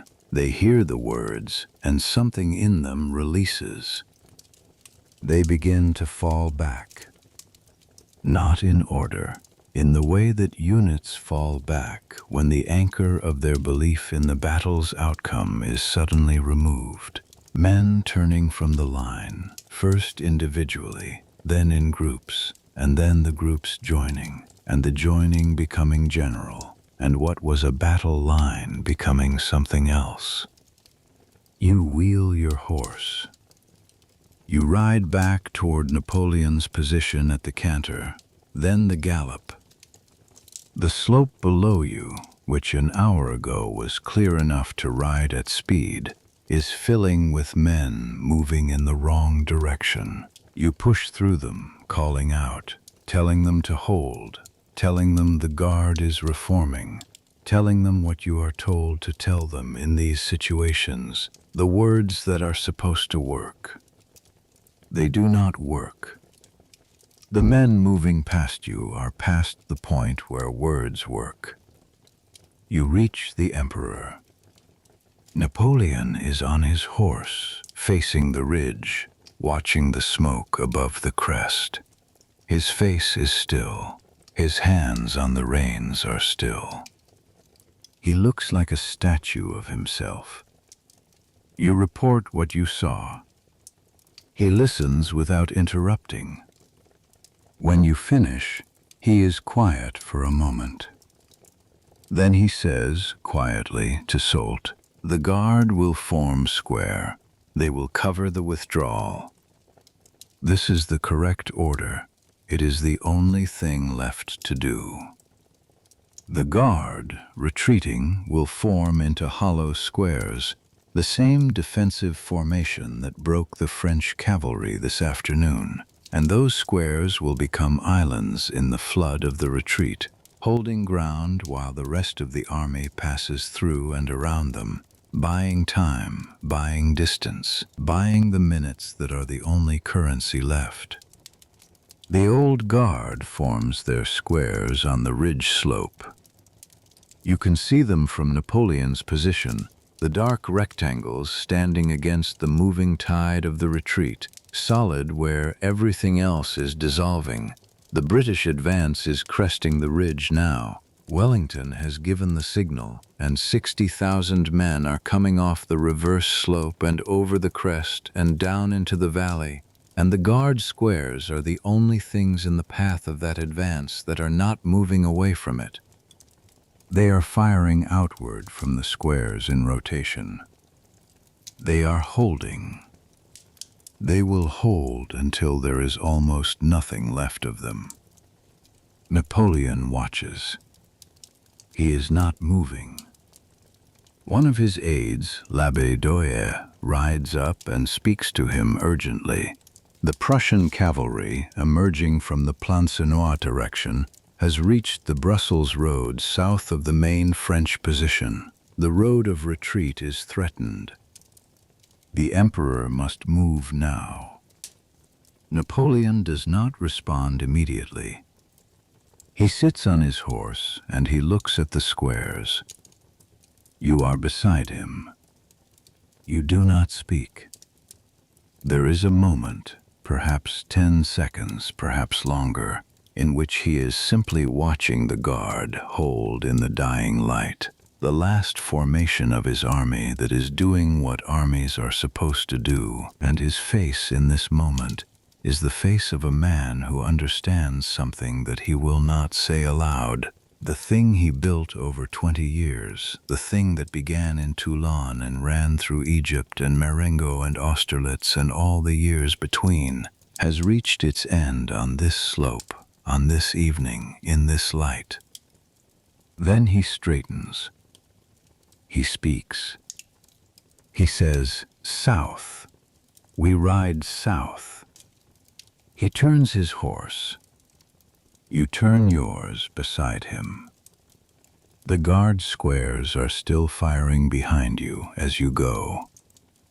The sound of them diminishes slowly as the distance grows, and then the night and the noise of the retreat swallows it, and you are riding south on the Brussels road in the dark, surrounded by the wreckage of an army, and the empire that rode north this morning is not riding back with you. Something else is riding back. Something quieter. Something that has no name yet, but that you will spend the rest of your life trying to find words for, in accounts written in other languages, in rooms that are not France, on paper that smells of nothing that happened today. The road runs south. You ride it. The night comes down. The night is not yet here, but the light has changed. It is the light of a June evening in Belgium, gray and diffuse, the kind that makes distances harder to judge, and colors flatten toward the same dark tone. The blue coats of the French infantry and the red coats of the British infantry, which were distinct at noon, are now both approaching the color of shadow, and the battlefield, which was legible this morning from the ridge, is becoming harder to read. Napoleon is aware of the light. You know this because he asks, for the second time in an hour, what time it is. It is 20 minutes past 7. Sunset will come at approximately 9:30. Astronomical twilight will persist perhaps 40 minutes after that. This gives the French army somewhere between 2.5 and 3 hours of usable light. It is not enough time to win a battle from this position through conventional means. The Guard is the unconventional means. You watch the Guard columns forming and you think about what you know of them, which is considerable because you have been around the Guard for 4 years, and the Guard is its own world within the army. There are 3 tiers: the Young Guard, recruited from the line army based on demonstrated bravery, equipped and trained to Guard standards but newer, less experienced. The Middle Guard, the established veterans, the men who have been in the Guard for several years and have proven themselves in that context, and the Old Guard, the elite of the elite, men with 10 or more years of service, many of them with the original Italian army that made Napoleon's name, who receive triple pay and who are addressed as Monsieur by officers who would not extend that courtesy to a line general. The Old Guard has never broken in battle. The Middle Guard, which is what is going up the slope tonight, has never broken either. You have spoken with Guard soldiers over the years about what it means to serve in the Guard.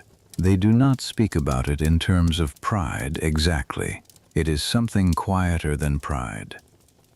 It is a sense of category, a knowledge that they exist in a different relation to danger than other soldiers. A line soldier fears death the way a man fears an accident. A guard soldier understands death the way a craftsman understands the hazards of his trade, as a real and permanent possibility that does not change the work. They go up the slope in the way that men go to work, steadily, without theater. And the guns that are killing them do not change their pace. You have been trying since this morning not to think about the mathematics of this battle. The mathematics have been trying to announce themselves all afternoon, and you have been keeping them at a distance with the activity of your role. The riding and the carrying and the returning, the constant motion that is both your duty and your defense against having too much time to think. But the light is changing, and the guard is going up the slope, and the mathematics are arriving, whether you invite them or not. Napoleon committed 123,000 men to this battle. Wellington had 68,000 on the ridge.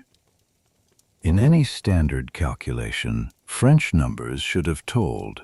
They did not tell, for reasons that accumulated across the day. The mud that delayed the opening, the 4 hours of Prussian marching time that delay created, the Hougomont consumption that swallowed 12,000 men in a sideshow, the cavalry charges that spent 5,000 horses on squares that could not be broken, d'Erlon's first assault destroyed by cavalry that should have been protected by infantry. Each decision made sense at the moment it was made. Together they form the shape of this evening. The guard is going up the slope, and the light is changing, and you are 32 years old, and you have been in this army for 11 years, and this is what it looks like when an empire ends. Not in a single moment, but in a series of moments that each seem recoverable and are not. You stand beside your horse. You wait for what comes next. The sound from the ridge changes. The sound from the ridge changes, and you know what it means before you can articulate the knowing, the way you know certain things now after 11 years in the field. The way the body learns to read the sounds of battle below the level of conscious thought. The drums are no longer the loudest thing. The volley fire is. And then there is a pause, the pause that follows a first volley when both sides are absorbing what has happened. And in that pause you hear it, the sound that will follow you for the rest of your life, that you will hear in quiet rooms in distant places, that you will wake from sleep to hear. La garde, recule. And everything that follows, follows. The Brussels road runs south from the battlefield in a straight line, and at 8 o'clock on the evening of June 18th, 1815, it is the most dangerous road in Europe. You are on it. Napoleon is 10 yards ahead of you, on horseback, surrounded by what remains of his personal escort, the Red Lancers of the Imperial Guard, perhaps 40 men, riding in a loose formation that is less a military escort than a cluster of individuals trying to stay together in the dark and the confusion. The road is supposed to be the route of withdrawal. It is becoming something else. The men who broke first from the line, the infantry from the flanks of the Guard's advance, the cavalry units that turned when they heard La Garde recule, have been on this road for 20 minutes already. They are on foot, most of them, moving fast, and the road in both directions is becoming what a road becomes when thousands of men try to use it simultaneously and in the same direction, a compressed mass of bodies and horses and equipment that moves as a whole but moves slowly, and that stops entirely when something blocks it. You push Fleur forward alongside the escort, keeping Napoleon in your sight. The Emperor is riding in silence. He has said nothing since the order to ride south. He rides with his head slightly forward, the gray coat dark in the evening light, his hands on the reins performing the automatic adjustments that long horsemen make without thought. He looks like a man performing the act of riding rather than a man who has decided where he is going. This is not the Napoleon you have observed for 4 years. That Napoleon, the Napoleon of the farmhouse this morning, of the Austerlitz fog, of the Moscow road, moved with intention even in stillness. There was always a direction to him, a forward lean in the posture even when the body was at rest. This Napoleon is riding because riding south is what remains to be done. The escort pushes through the first knot of retreating infantry and you follow, Fleur picking his way through the gaps, and for a quarter mile the road is passable at something approaching a canter. Then it stops. Ahead, where the road passes through the village of Genappe, the bridge over the Dial River has become a choke point. Genappe is a small town, 400 inhabitants in ordinary times. The bridge over the Dial is stone, wide enough for a cart, and on an ordinary June evening it accommodates the traffic of the Brussels road without difficulty. Tonight it is blocked by the wreckage of the French army's baggage train, the carriages and supply wagons and artillery limbers that were positioned on the road south of the battle and are now caught between the advancing British cavalry and the retreating infantry. Napoleon's carriage is somewhere in that tangle. You can see it from the back of the column, or rather you can see the lights of it, the lanterns on the imperial carriage that have been lit against the darkening evening, bobbing and stationary in the press of vehicles ahead. An officer rides back from the front of the escort to report to Soult. The carriage cannot move. The road is blocked in both directions at the bridge. The British cavalry is known to be advancing. The Emperor must transfer to horseback and bypass the village on the fields to the west. Soult relays this to Napoleon. Napoleon receives it. He says, "The carriage." Soult says the carriage cannot be moved. Napoleon is quiet for a moment.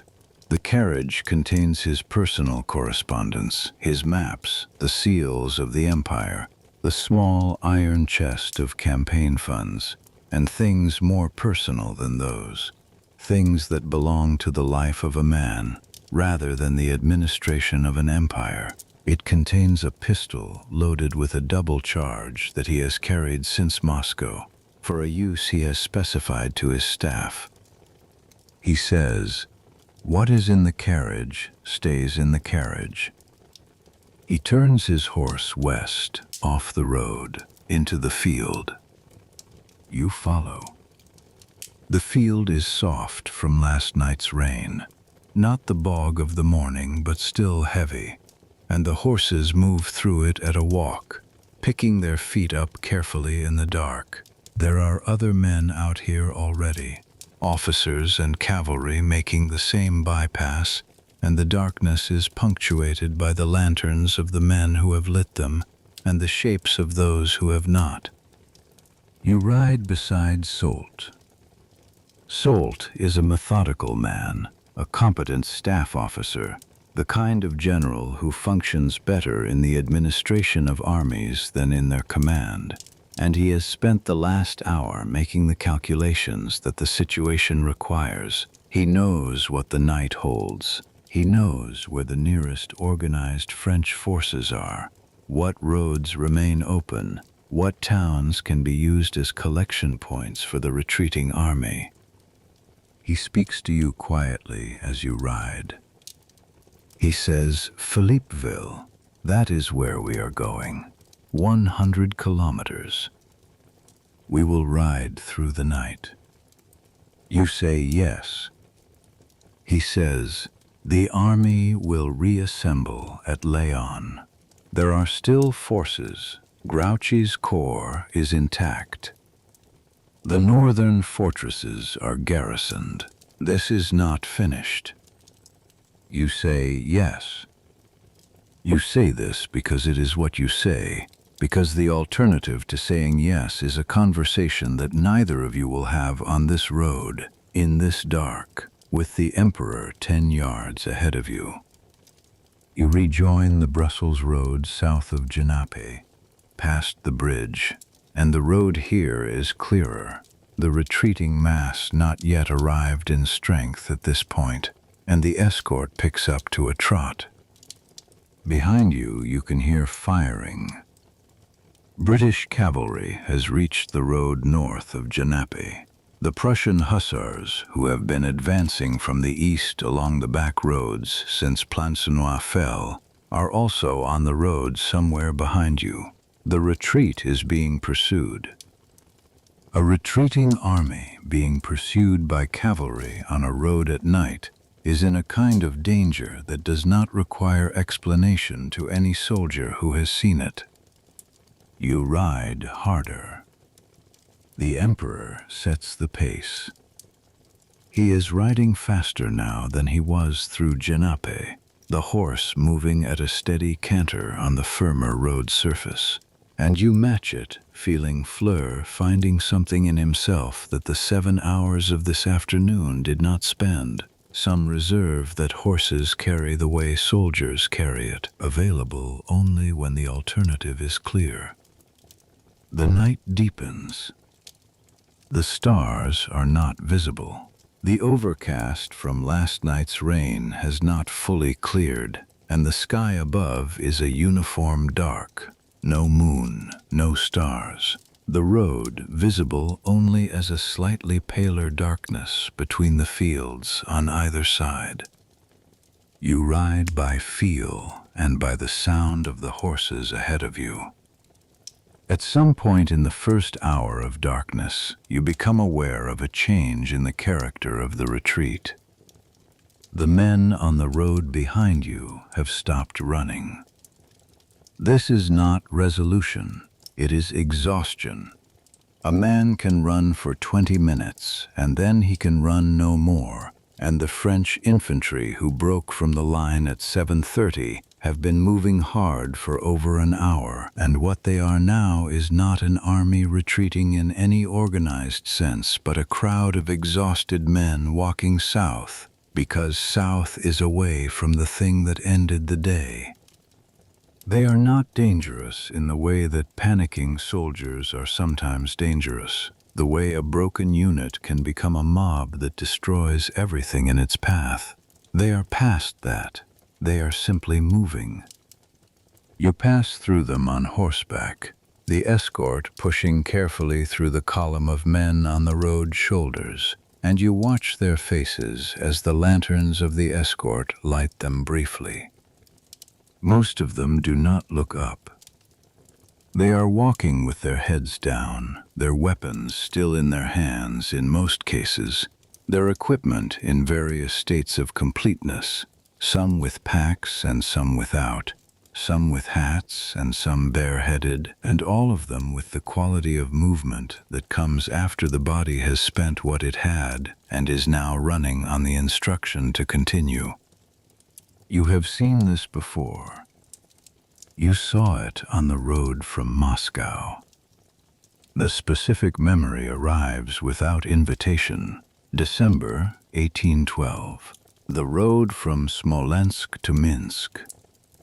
Snow, cold that did not function the way cold functions in a temperate climate, that was not uncomfortable but lethal, that killed men who sat down to rest and did not stand up again. Men walking with their faces wrapped in cloth, their feet in whatever they could find, walking in the same way these men are walking now, head down, 1 foot forward.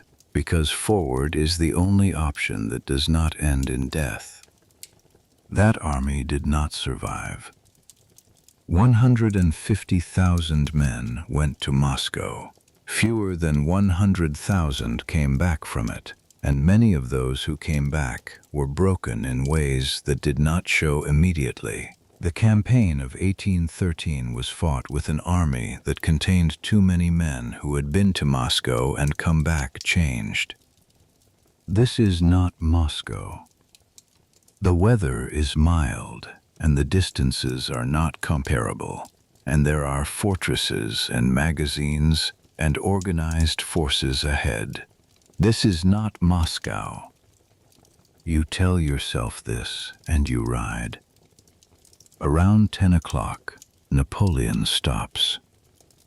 The escort halts around him, and for a moment there is quiet. The hoofbeats stopping, the field sounds audible. Insects somewhere in the darkness. The distant sound of the pursuit on the road behind, but distant enough. Napoleon dismounts.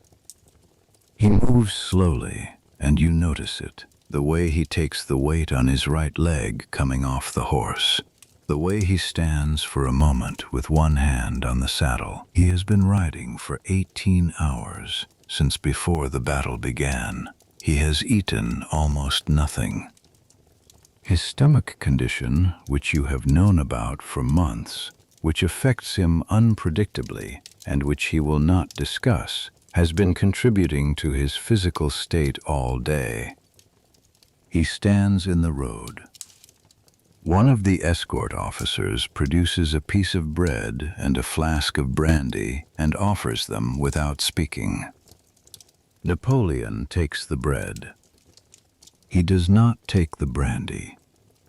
He eats standing up, looking south down the road, chewing slowly, and the escort stands around him in the dark, and nobody speaks. You dismount and check Fleur's legs again, running your hand down each foreleg, feeling for heat, for swelling, for the irregularities that announce injury before lameness makes it visible. He is warm, but not alarmingly so. He is sound. You give him water from your canteen, pouring it into your cupped palm and holding it up to his muzzle 4 times, which is not enough, but is what you have. Napoleon finishes the bread. He says nothing. He remounts. The escort remounts. You remount. The road continues south. At some point after midnight, the character of Napoleon's riding changes again.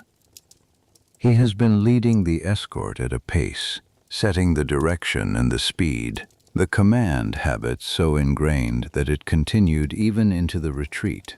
Now the pace slows, not to a stop, to a walk. And within the walk, there is something that was not there earlier, a slight irregularity in the way the horse is being directed, a drift toward the road edge that is corrected and then drifts again. You move up alongside the nearest escort officer, a man named Larry, and you speak to him quietly. You say, "The Emperor." Larry says, "I know." You say, "How long?" Larry says, "An hour, perhaps more." Napoleon is falling asleep in the saddle.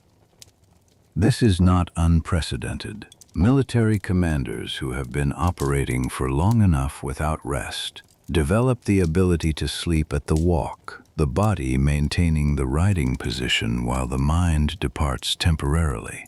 Napoleon has done this before, in campaigns where the operational tempo required more hours than the day contained. You have seen it on the retreat from Moscow. You have seen it after Wagram.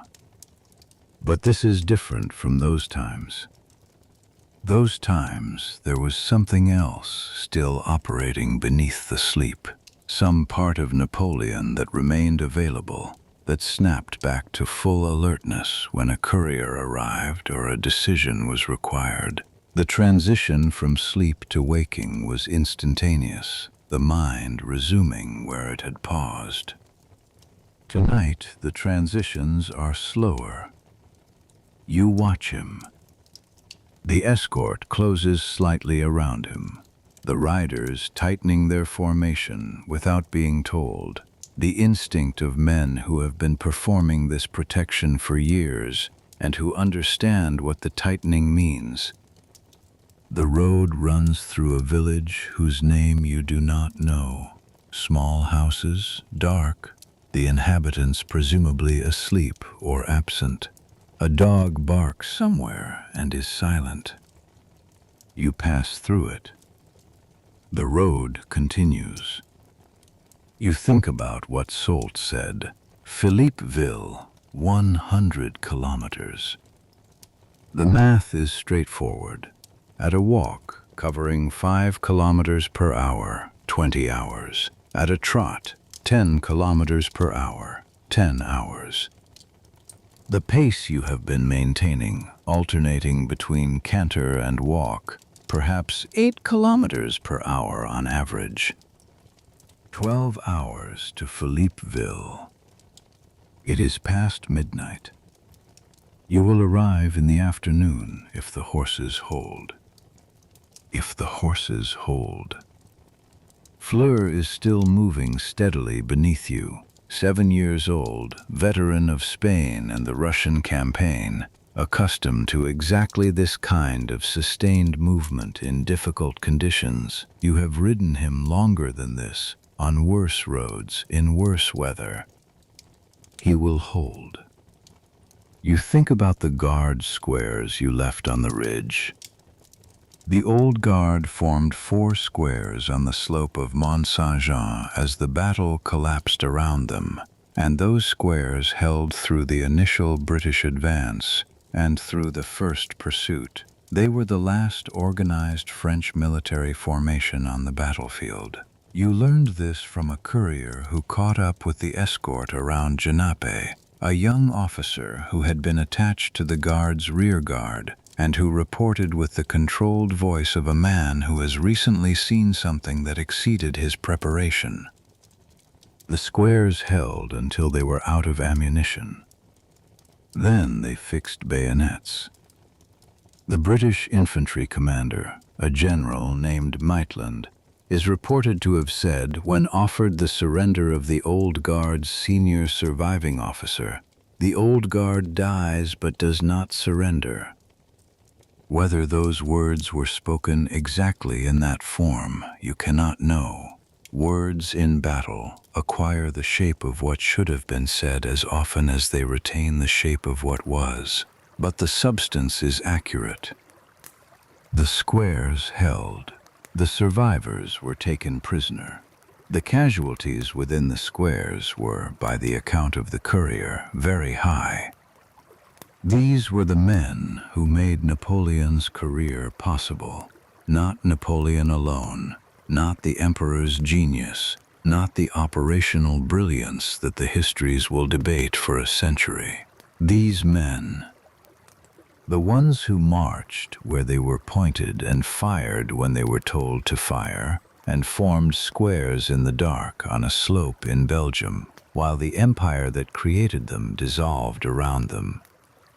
You ride south and you think about them. The night passes in sections. There is the section before midnight, which has the quality of active retreat, the pursuit audible behind you, the pace maintained by necessity.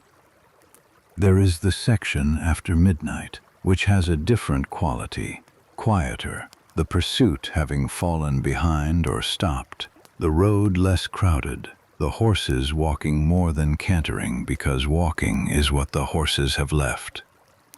And there is the section before dawn, which is the hardest section, the one that soldiers who have done long night marches know as the section when the body's resistance to exhaustion reaches its lowest point, when the cold is most penetrating and the distance remaining seems most abstract, and the reasons for continuing seem least available to conscious access. You are in that section now. Your hands on the reins are automatic. Your back has stopped complaining from the riding hours ago, moved past complaint into a numbness that you know will become pain when you stop. Your eyes are open and functional, but what they are doing is less seeing than maintaining. The minimum visual input required to keep the horse on the road. Napoleon is still in the saddle ahead of you. He is not sleeping now. You can tell by the set of his shoulders. He is awake, and he is thinking, and he is not speaking. And the thinking that he is doing is not the operational thinking of the farmhouse this morning, but something else, something that the posture does not reveal and that you will not ask about. There are things you do not ask him. There have always been things you do not ask him. The relationship between an aide-de-camp and the commander he serves is not friendship, although it contains elements that resemble friendship. It is not subordination in the simple sense, although it is built on a structure of rank. It is something more specific than either of those things, a proximity that requires the aide to be present without being intrusive, available without anticipating, close enough to act instantly and disciplined enough not to act without direction. You have been performing this for 4 years. It has required, over those 4 years, the development of a specific skill, which is the skill of being in the presence of a man who is processing things that you can observe but cannot access, and of remaining useful without requiring him to explain himself to you. Tonight, this skill is being used in a way it has not been used before. Because what Napoleon is processing tonight is not a military problem. Military problems have solutions, or they have the absence of solutions, and either way they resolve into decisions. What Napoleon is processing tonight has a different structure. It is the processing that follows the end of something that was built over 20 years, and that ended today on a ridge in Belgium in the space of 2 hours. You ride beside him through the last of the darkness. You do not speak. The sky ahead of you, to the east, is beginning to change. Not light yet. The change is in the quality of the dark. A thinning at the horizon that precedes the actual arrival of light by perhaps an hour, visible only because you have been riding in total darkness long enough that your eyes have adjusted to every available photon, and the difference between absolute dark and almost dark is perceptible. Dawn is coming. The road continues south. Philippeville is ahead of you somewhere in the gray light. The horses walk. Napoleon rides. You ride beside him. The empire that left Brussels on June 15th with 123,000 men and the intention of breaking Wellington's army before the Prussians could join it has been reduced in 4 days to this: a road, a gray morning, an escort of 40 riders, and the man in the gray coat who has said almost nothing for 6 hours. Behind you on the road, the army is walking too. Not in formation, not with eagles, not with drums. Walking south in the way that survivors walk, because south is available and north is not. And because moving is the alternative to stopping, and stopping is the alternative to arriving, and arriving is the only thing that looks, at this hour, like anything resembling the future. The first light comes over the fields to the east. It is flat light, the light of a cloudy morning after a cloudy night, and it falls on the road, and on the fields, and on the men walking the road, and on the horses of the escort, and it makes everything visible again, the way morning makes things visible, without kindness, without selection, showing what is there. You look at Napoleon in this light. He is looking ahead. His face is gray, the color of a man who has not slept and has not eaten enough, and whose body has been carrying something for 18 hours that no body is designed to carry indefinitely. His coat is dirty at the hem from the mud of the bypass around Genappe. His hat is straight on his head, as it always is, the one element of his appearance that appears to have maintained itself through the night. He becomes aware of the light. He looks east at it. He looks for a moment at the lightening sky. Then he looks ahead again at the road. You keep riding. The morning is beginning. Philippeville is an hour ahead, perhaps less.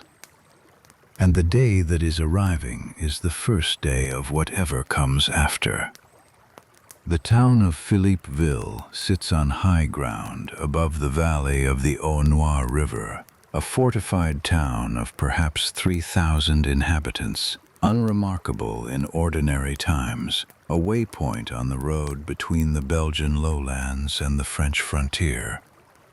You arrive at approximately 9 o'clock in the morning of June 19th. The town has heard the guns. Towns 40 miles from a battle hear the guns, a low concussive presence at the edge of perception that registers in the body before it registers in the mind, and the people of Philippeville have been listening to the battle since noon yesterday, and they know, from the direction of the sound and the direction of the men now arriving on their roads, that whatever happened to the north did not go well. The garrison commander meets the escort on the edge of the town. He is a colonel whose name you do not record, a man of middle age in a uniform that has not seen field service, who salutes Napoleon with the rigidity of a man who is trying very hard to perform his role correctly in circumstances that his training did not prepare him for. Napoleon returns the salute. He says, "I need a room, writing materials, food." The colonel says, "Of course, sire, at once." He leads the escort to the town hall, a stone building on the central square with a flag above the door, and Napoleon dismounts in the square and walks inside and does not look back at the road behind him, which is the road he has just spent the night riding, the road that leads back to Belgium and to the battlefield and to the thing that happened on it. You take charge of the horses. Fleur is led to the stable attached to the town hall, and you walk beside him, and when he is in the stall you check his legs properly for the first time since Genappe, running your hands carefully from the knee down, pressing gently at the tendons, feeling for the warmth that indicates inflammation, for the swelling that indicates damage. He is sound. You stand in the stall with your hand on his neck for a moment, and he lowers his head and pushes gently against your chest, the gesture that horses make when they are tired and in the presence of something familiar. You give him the last of your water. Then you go inside. The room Napoleon is using is a meeting room on the first floor, a table of dark wood, chairs around it, a fireplace with a small fire that someone has lit against the morning chill. A tray has been brought, bread and cold meat and coffee, and Napoleon is standing at the window looking out at the square when you enter. He does not turn. He says, without looking at you, "Gourgaud, sit down." You sit. He continues looking out the window. The square below is beginning to fill. The men from the road, the infantry who have been walking through the night, are arriving in Philippeville now, and they are doing what soldiers do when they stop, sitting on whatever is available, removing boots, lying in the square in the morning sun that is beginning to come through the overcast. He watches them. You watch him watch them.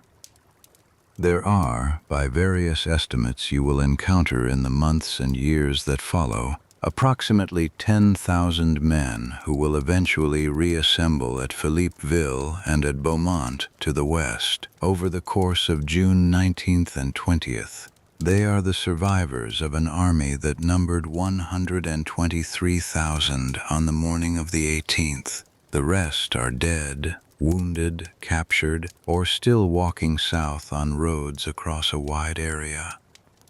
The French army in Belgium has ceased to exist as a coherent military force. Napoleon knows this. He has been calculating it through the night, you understand now. The night riding and the silence, the face looking ahead at the dark road. This is what the calculation produces when it completes. He turns from the window.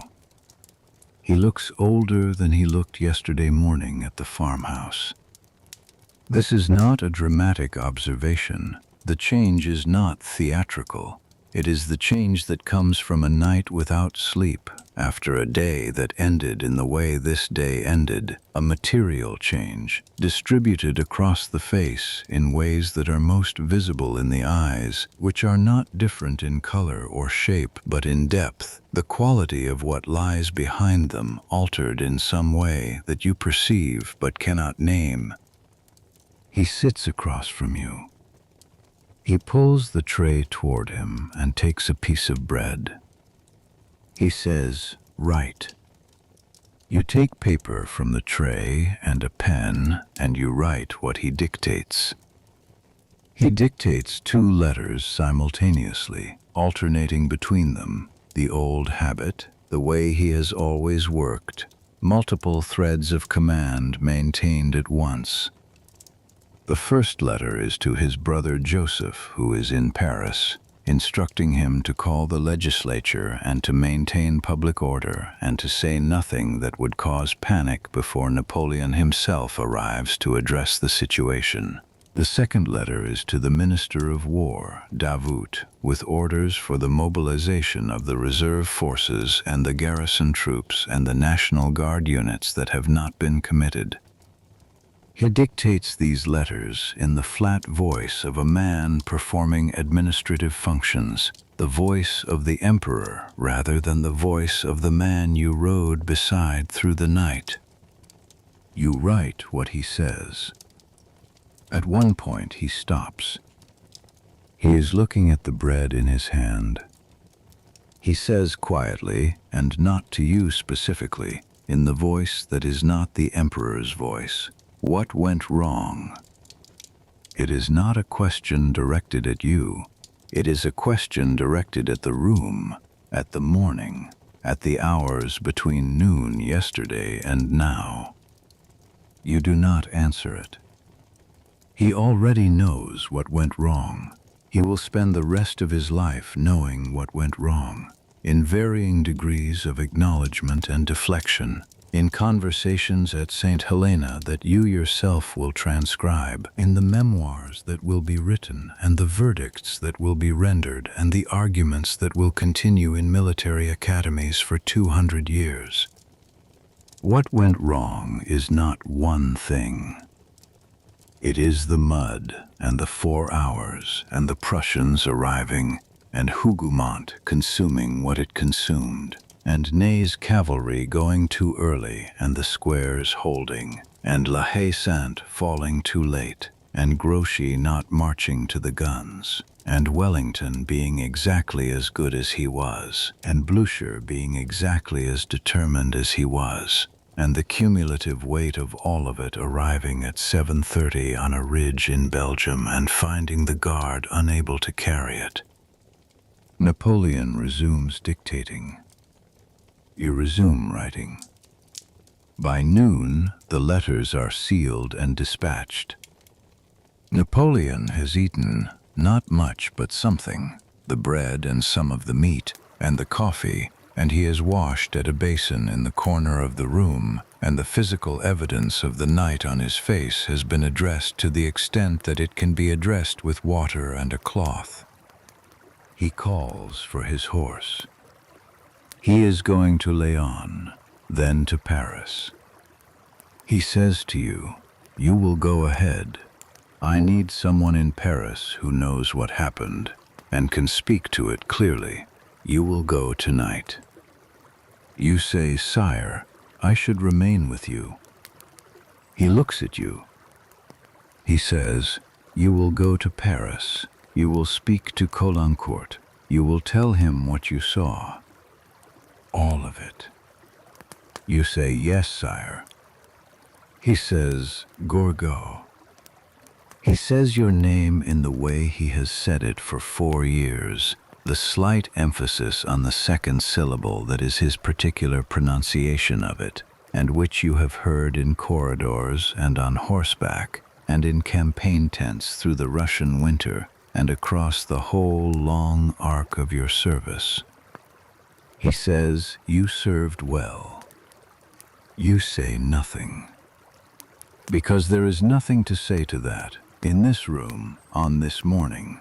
Nothing that is adequate to the gap between the thing he has just said and the things that surround it. He turns to the door.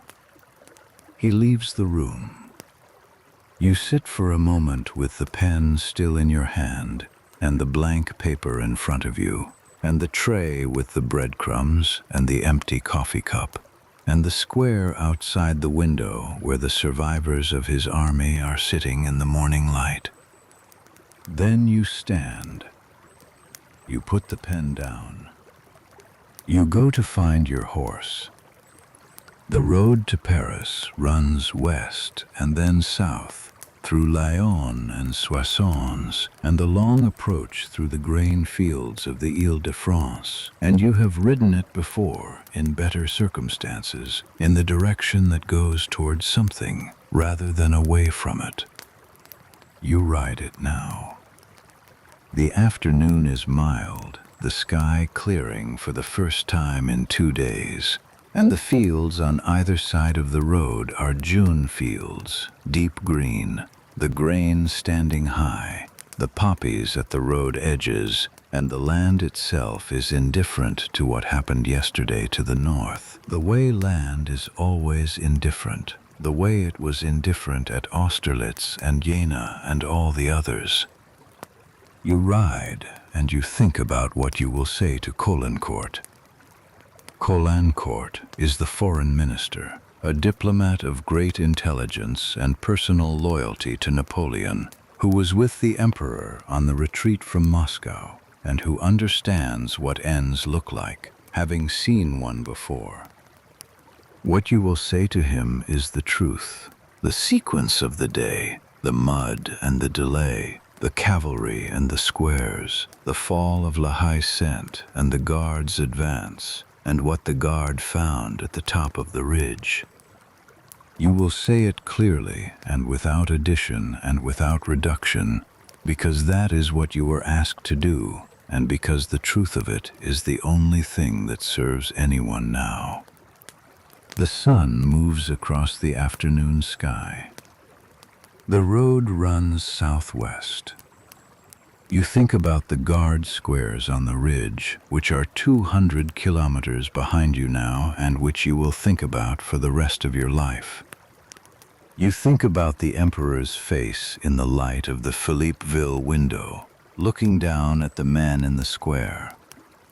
You think about the word that passed through the smoke at 7:30 in the evening of June 18th, 1815, and what it felt like to hear it, and what it means that you heard it, and what it means that the thing it announced is now behind you in the same way the road is behind you, irreversible, fixed into the category of things that have happened and cannot be made to not have happened.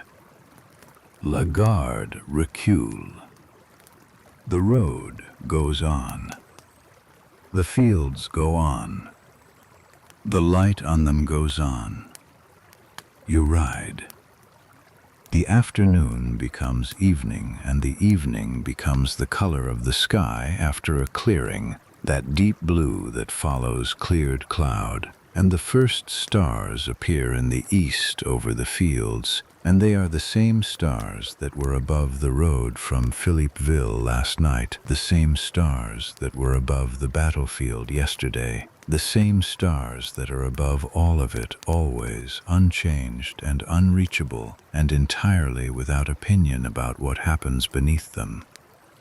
You stop at a posting house as the dark comes on fully. You see to Fleur first, as always, stable and water and a measure of oats from the house's reserve, and then you go inside and eat something at the common table. Bread and soup, the kind of meal that functions and does not require attention, and you sit afterward for a moment with your hands around a cup of something warm, and you let the day arrive in you. The day being yesterday. The day being the farmhouse at 3 in the morning, and the smell of the coffee, and the sound of the horses, and the emperor's certainty in the gray overcoat. The day being the guns. The day being the ride down into the smoke, and the return, and the ride down again, 30 miles across a 3-mile battlefield, back and forth in the noise and the confusion, carrying the words of a man who believed he was going to win. You sit at the common table of a posting house somewhere between Philippeville and Laon, and you let it arrive, and you do not resist it, and you do not perform anything about it, because there is no one at the table who needs a performance. You have been in this army since you were 21 years old. What comes next, you do not yet know the shape of. None of that is available to you at the common table of the posting house tonight. What is available is the soup and the bread and the cup of something warm and the sound of the other travelers in the room and the deep quality of tired that comes after a day like yesterday, the tired that is not unpleasant, that is in fact a kind of mercy, the body's insistence on its own needs overriding for a few hours the mind's insistence on the events that preceded them. You finish the cup. You stand. You go to the room they have given you, a small room with a bed and a window, and you take off your boots and your coat, and you lie down on the bed, and the ceiling above you is ordinary plaster, cracked in one corner, and outside the window there is the sound of the countryside at night, which is almost no sound, which is the sound beneath all other sounds when all other sounds are absent. You close your eyes. The road will continue in the morning. Paris is ahead, with its questions and its legislature and its ministers who need to be told what happened and cannot entirely be told because what happened does not fit entirely into the kinds of sentences that ministers require. But that is morning. This is the room. This is the ceiling. This is the sound of a June night in France, in the year 1815, after the last battle. You have been in that battle. You have ridden through it from before dawn to after dark.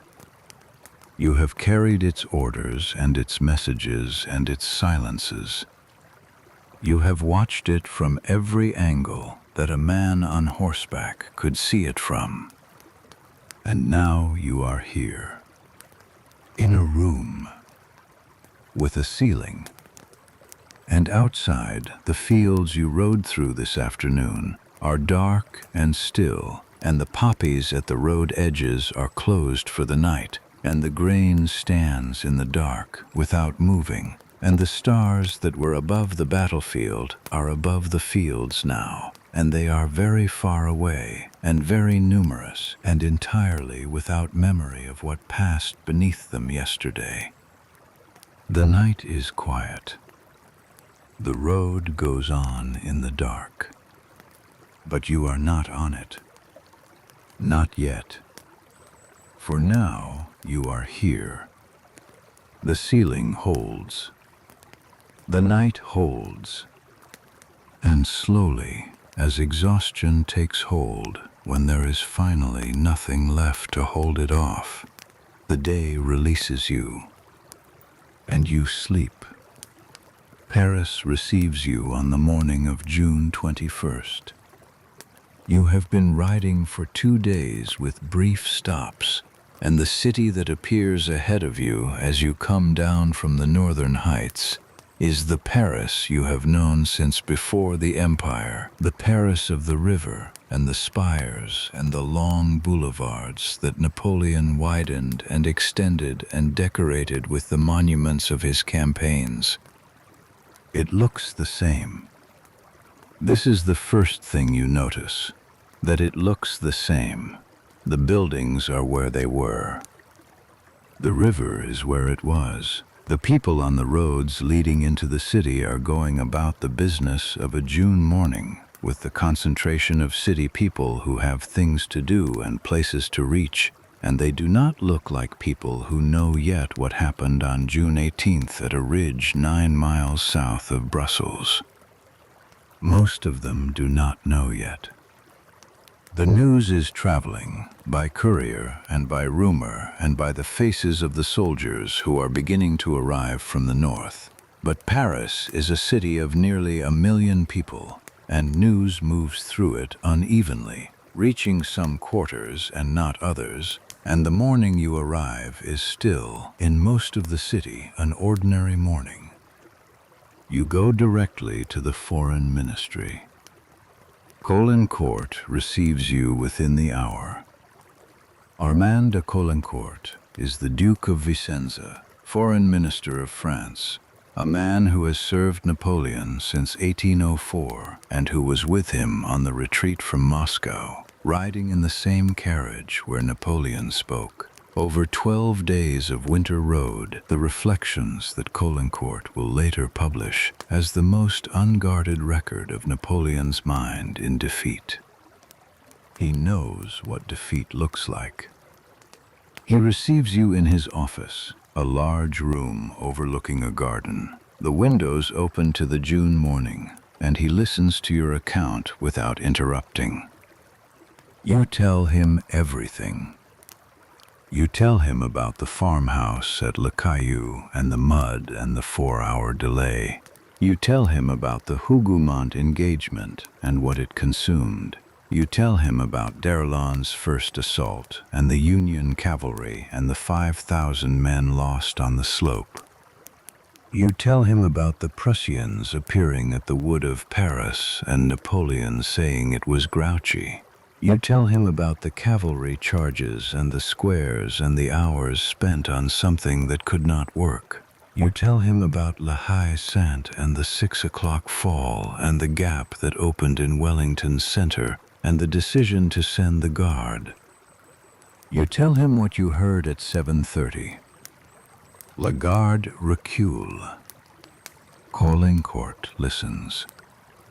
When you finish, he is quiet for a moment. He says, "How is the Emperor?"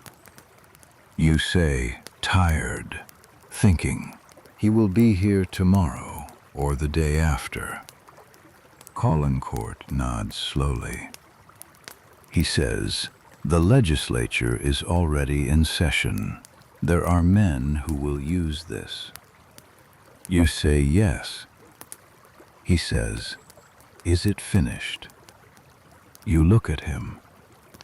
You say, "The army in Belgium is finished. There are forces elsewhere. Grouchy's corps is intact. The frontier fortresses are garrisoned. Whether it is finished depends on what happens in this building and in the Palais Bourbon in the next 3 days." Caillou looks at you for a long moment. He says, "You know what happens in the next 3 days." You say nothing. Because you do know. You have known since the road from Philippeville Since the night riding and the mathematics that arrived in the dark, you know what the legislature will do. You know what the marshals will advise. You know that Paris, which looked the same this morning from the northern heights, is not the Paris of a week ago, because a week ago the question of what came after Napoleon was theoretical, and now it is not. You leave Cauloncourt's office. You walk out into the June morning. The garden outside the ministry is in full summer growth. The roses along the wall open, the smell of them reaching you clearly in the still air, and you stand for a moment in the garden and breathe it in and think about the smell of the battlefield 3 days ago. Sulfur and mud, and the particular weight of smoke that has nowhere to go in still air. And now roses. You stand in the garden long enough to notice the difference between those two things. Then you go back inside. Napoleon arrives in Paris on the morning of June 21st, in the early hours before dawn. Having ridden through the night from Léon, you are there when he arrives at the Élysée Palace, in the small courtyard, with the handful of ministers and staff who have gathered and who stand in the torchlight looking at the man who rode into Belgium 6 days ago with an army and is now dismounting alone in a torchlit courtyard. He comes in through the side entrance and dismounts and looks at the people assembled there and nods and goes inside. He calls his brothers. He calls his ministers. He sits at the head of a table in a room that 2 weeks ago was the room where he planned this campaign, with the maps spread and the corps positions marked and the timings calculated, and he listens to what they have to tell him. What they have to tell him is what Cauloncourt predicted. The legislature is moving against him. The chambers have declared themselves in permanent session, which under the Constitution means they cannot be dissolved by imperial decree. They are drafting a resolution.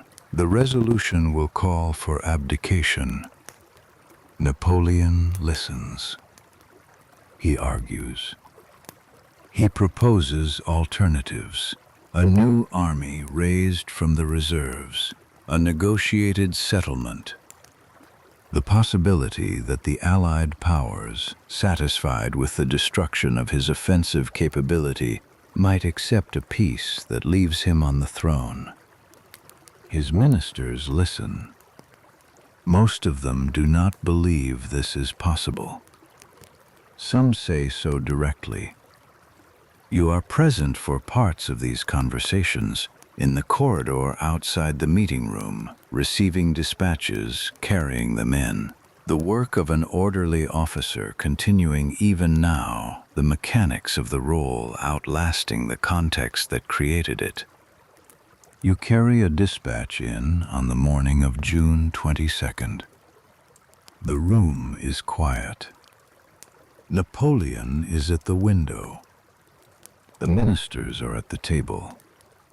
He turns when you enter. He says, "Leave it there." You leave it on the table. You withdraw to the door. You hear him say, before you close it, in a voice that is flat and clear and carries the sound of something already decided, "I hereby declare my abdication from the throne of France." You close the door. You stand in the corridor. The dispatch you brought was a report from Davout on the disposition of the northern frontier forces. It is irrelevant now. The decision it might have informed has been made before it arrived. You stand in the corridor for a long moment. The palace is quiet around you. A clock somewhere in the building marks the quarter hour. From the street outside, faintly, the sound of Paris going about its mourning. You think about the farmhouse at Le Caillou 4 days ago, the lanterns in the yard swinging in the south wind. The mud on every boot. Napoleon walking out of the farmhouse door at 3:30 in the morning, with his hands behind his back, walking fast, which meant he was thinking hard. The certainty of that morning. We will sleep in Brussels tonight. The distance between that morning and this corridor is 4 days. It is also the distance between an empire and the absence of one, which is a different kind of distance, not measurable in miles or hours. You stand in the corridor. The clock marks the quarter hour. Then you return to your duties. This is what you do. The role continues even when the thing the role served has formally ended. You carry the next message. You record the next order. You perform the work because the work is what you have. In the weeks that follow, Napoleon moves from the Élysée to Malmaison, the house that was Josephine's, where he spends several days while the new government consolidates and the Allied powers debate his fate. He asks for permission to travel to America. The request is refused. He goes to Rochefort on the Atlantic coast, intending to find a ship. The British blockade makes that impossible. On July 15, 1815, Napoleon Bonaparte surrenders to Captain Frederick Maitland of HMS Bellerophon, standing on the deck of a British warship off the coast of France. He writes a letter to the Prince Regent of England, comparing himself to Themistocles throwing himself on the hospitality of his enemies. It is a letter written by a man who still believes, or needs to believe, that the rules of classical precedent apply to his situation. The British government does not share this belief. They send him to St. Helena.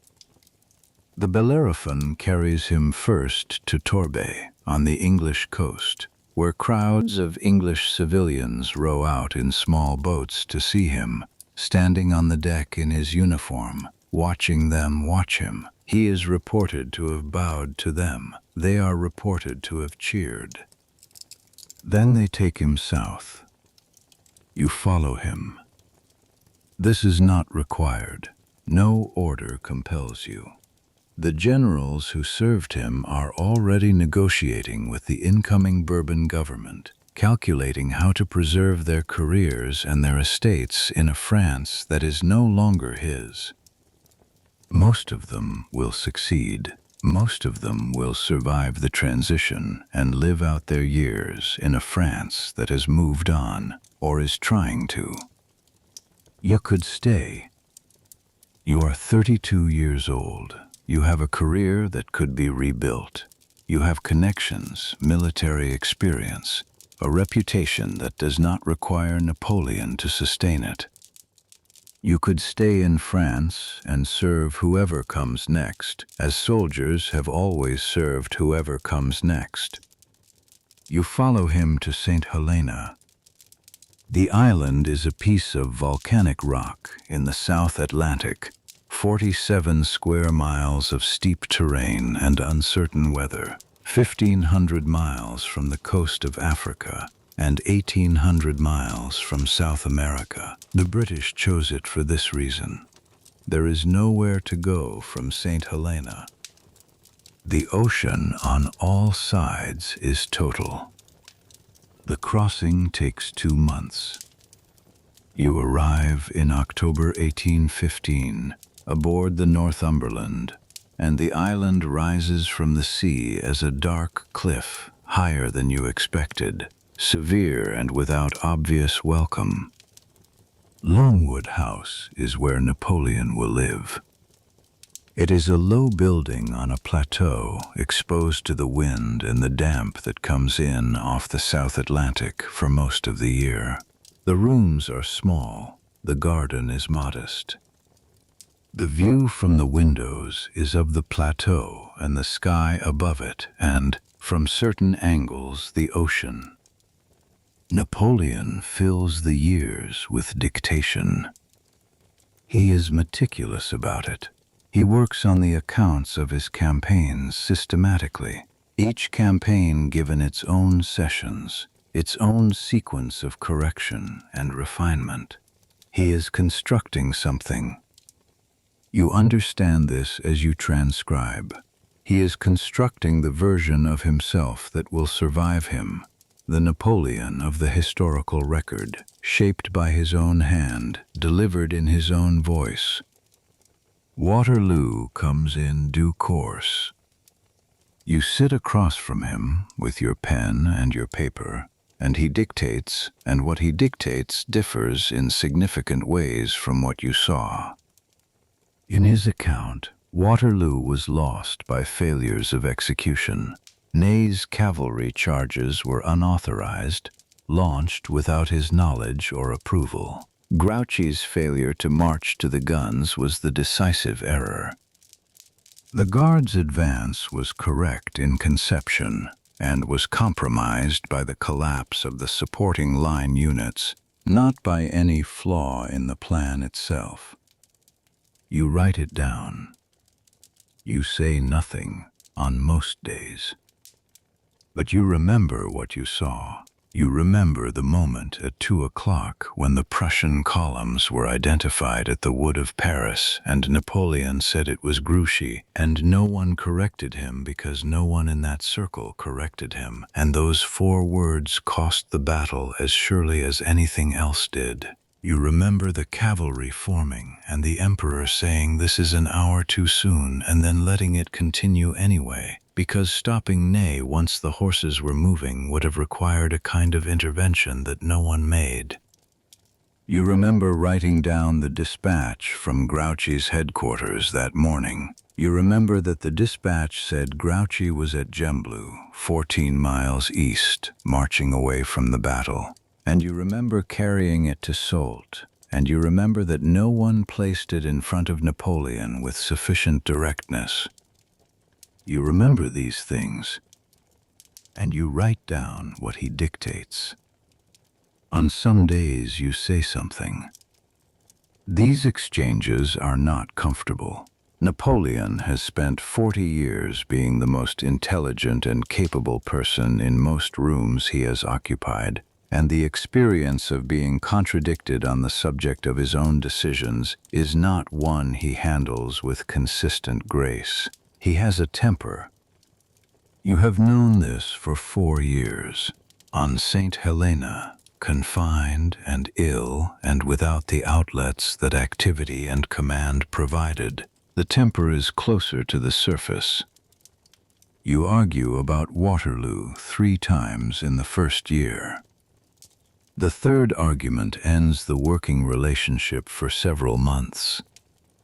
You continue to serve in other capacities.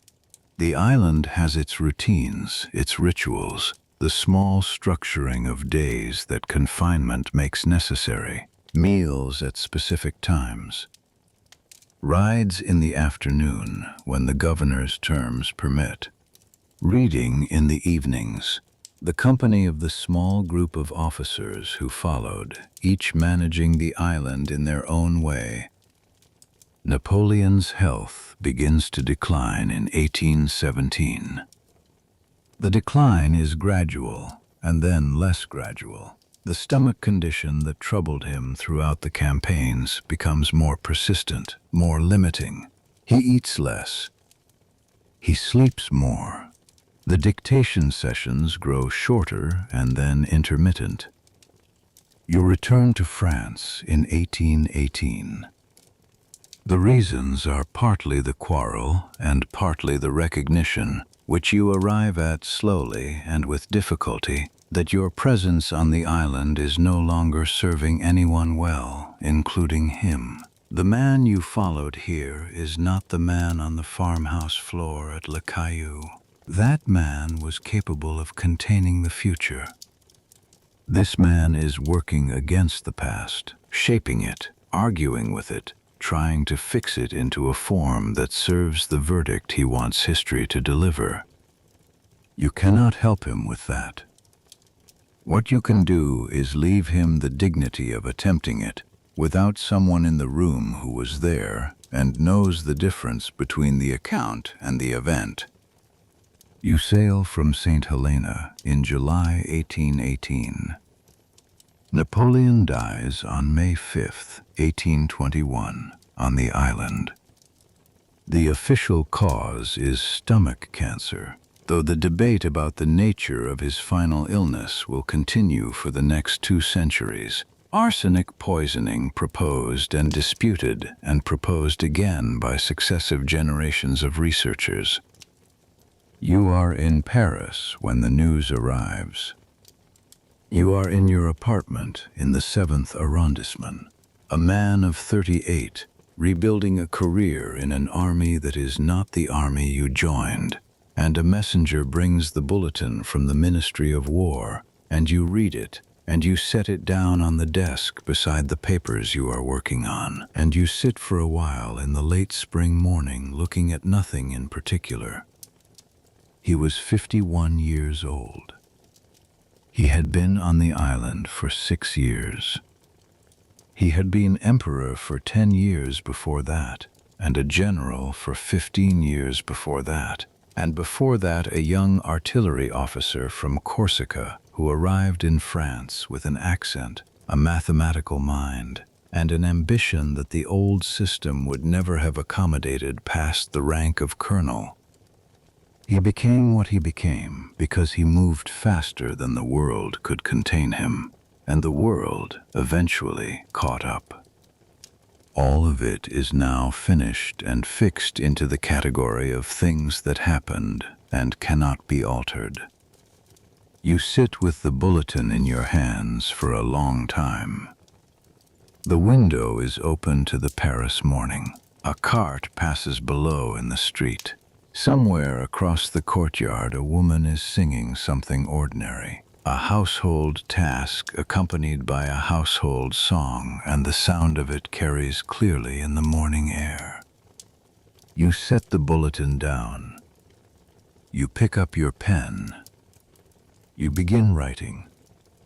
In the years that follow, you publish your account of St. Helena. It differs from the accounts of the other officers who were there.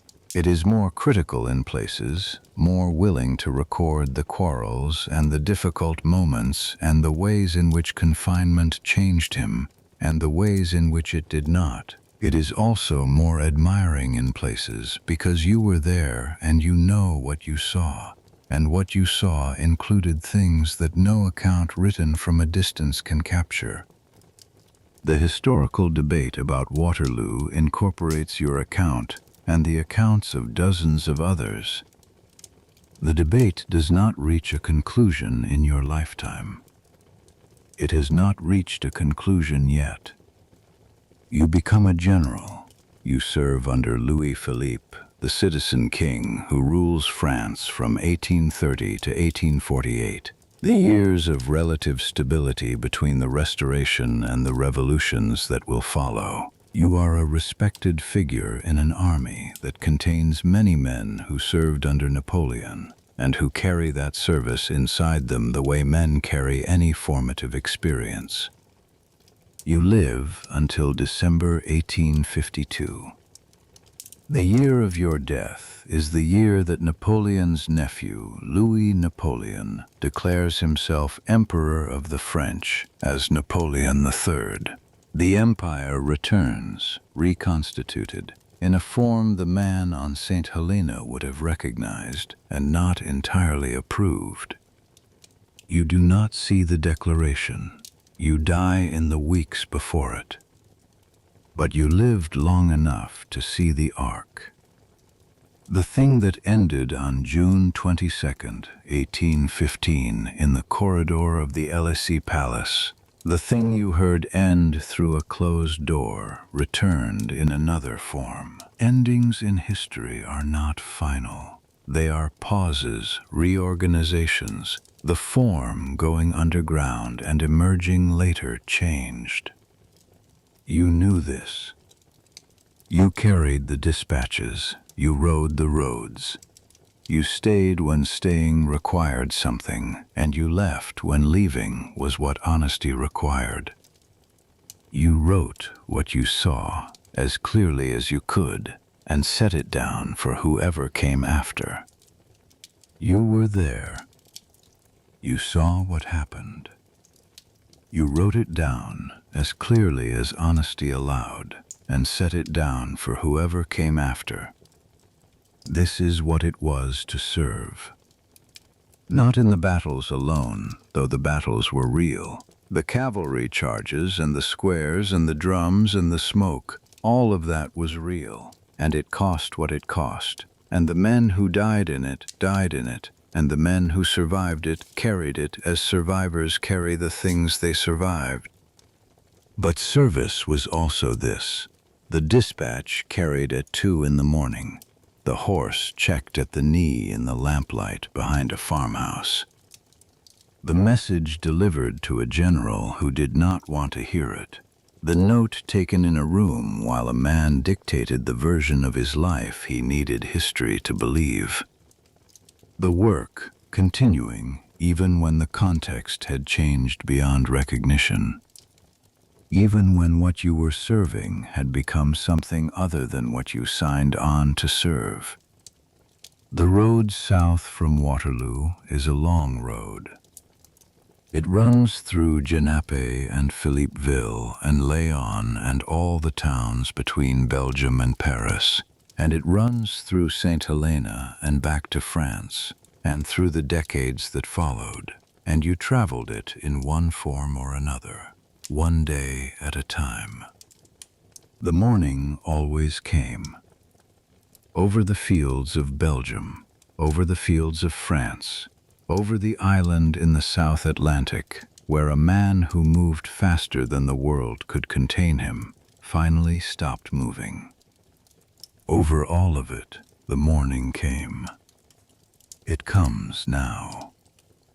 The drums have been quiet for a long time. The smoke has cleared from the valley between the two ridges.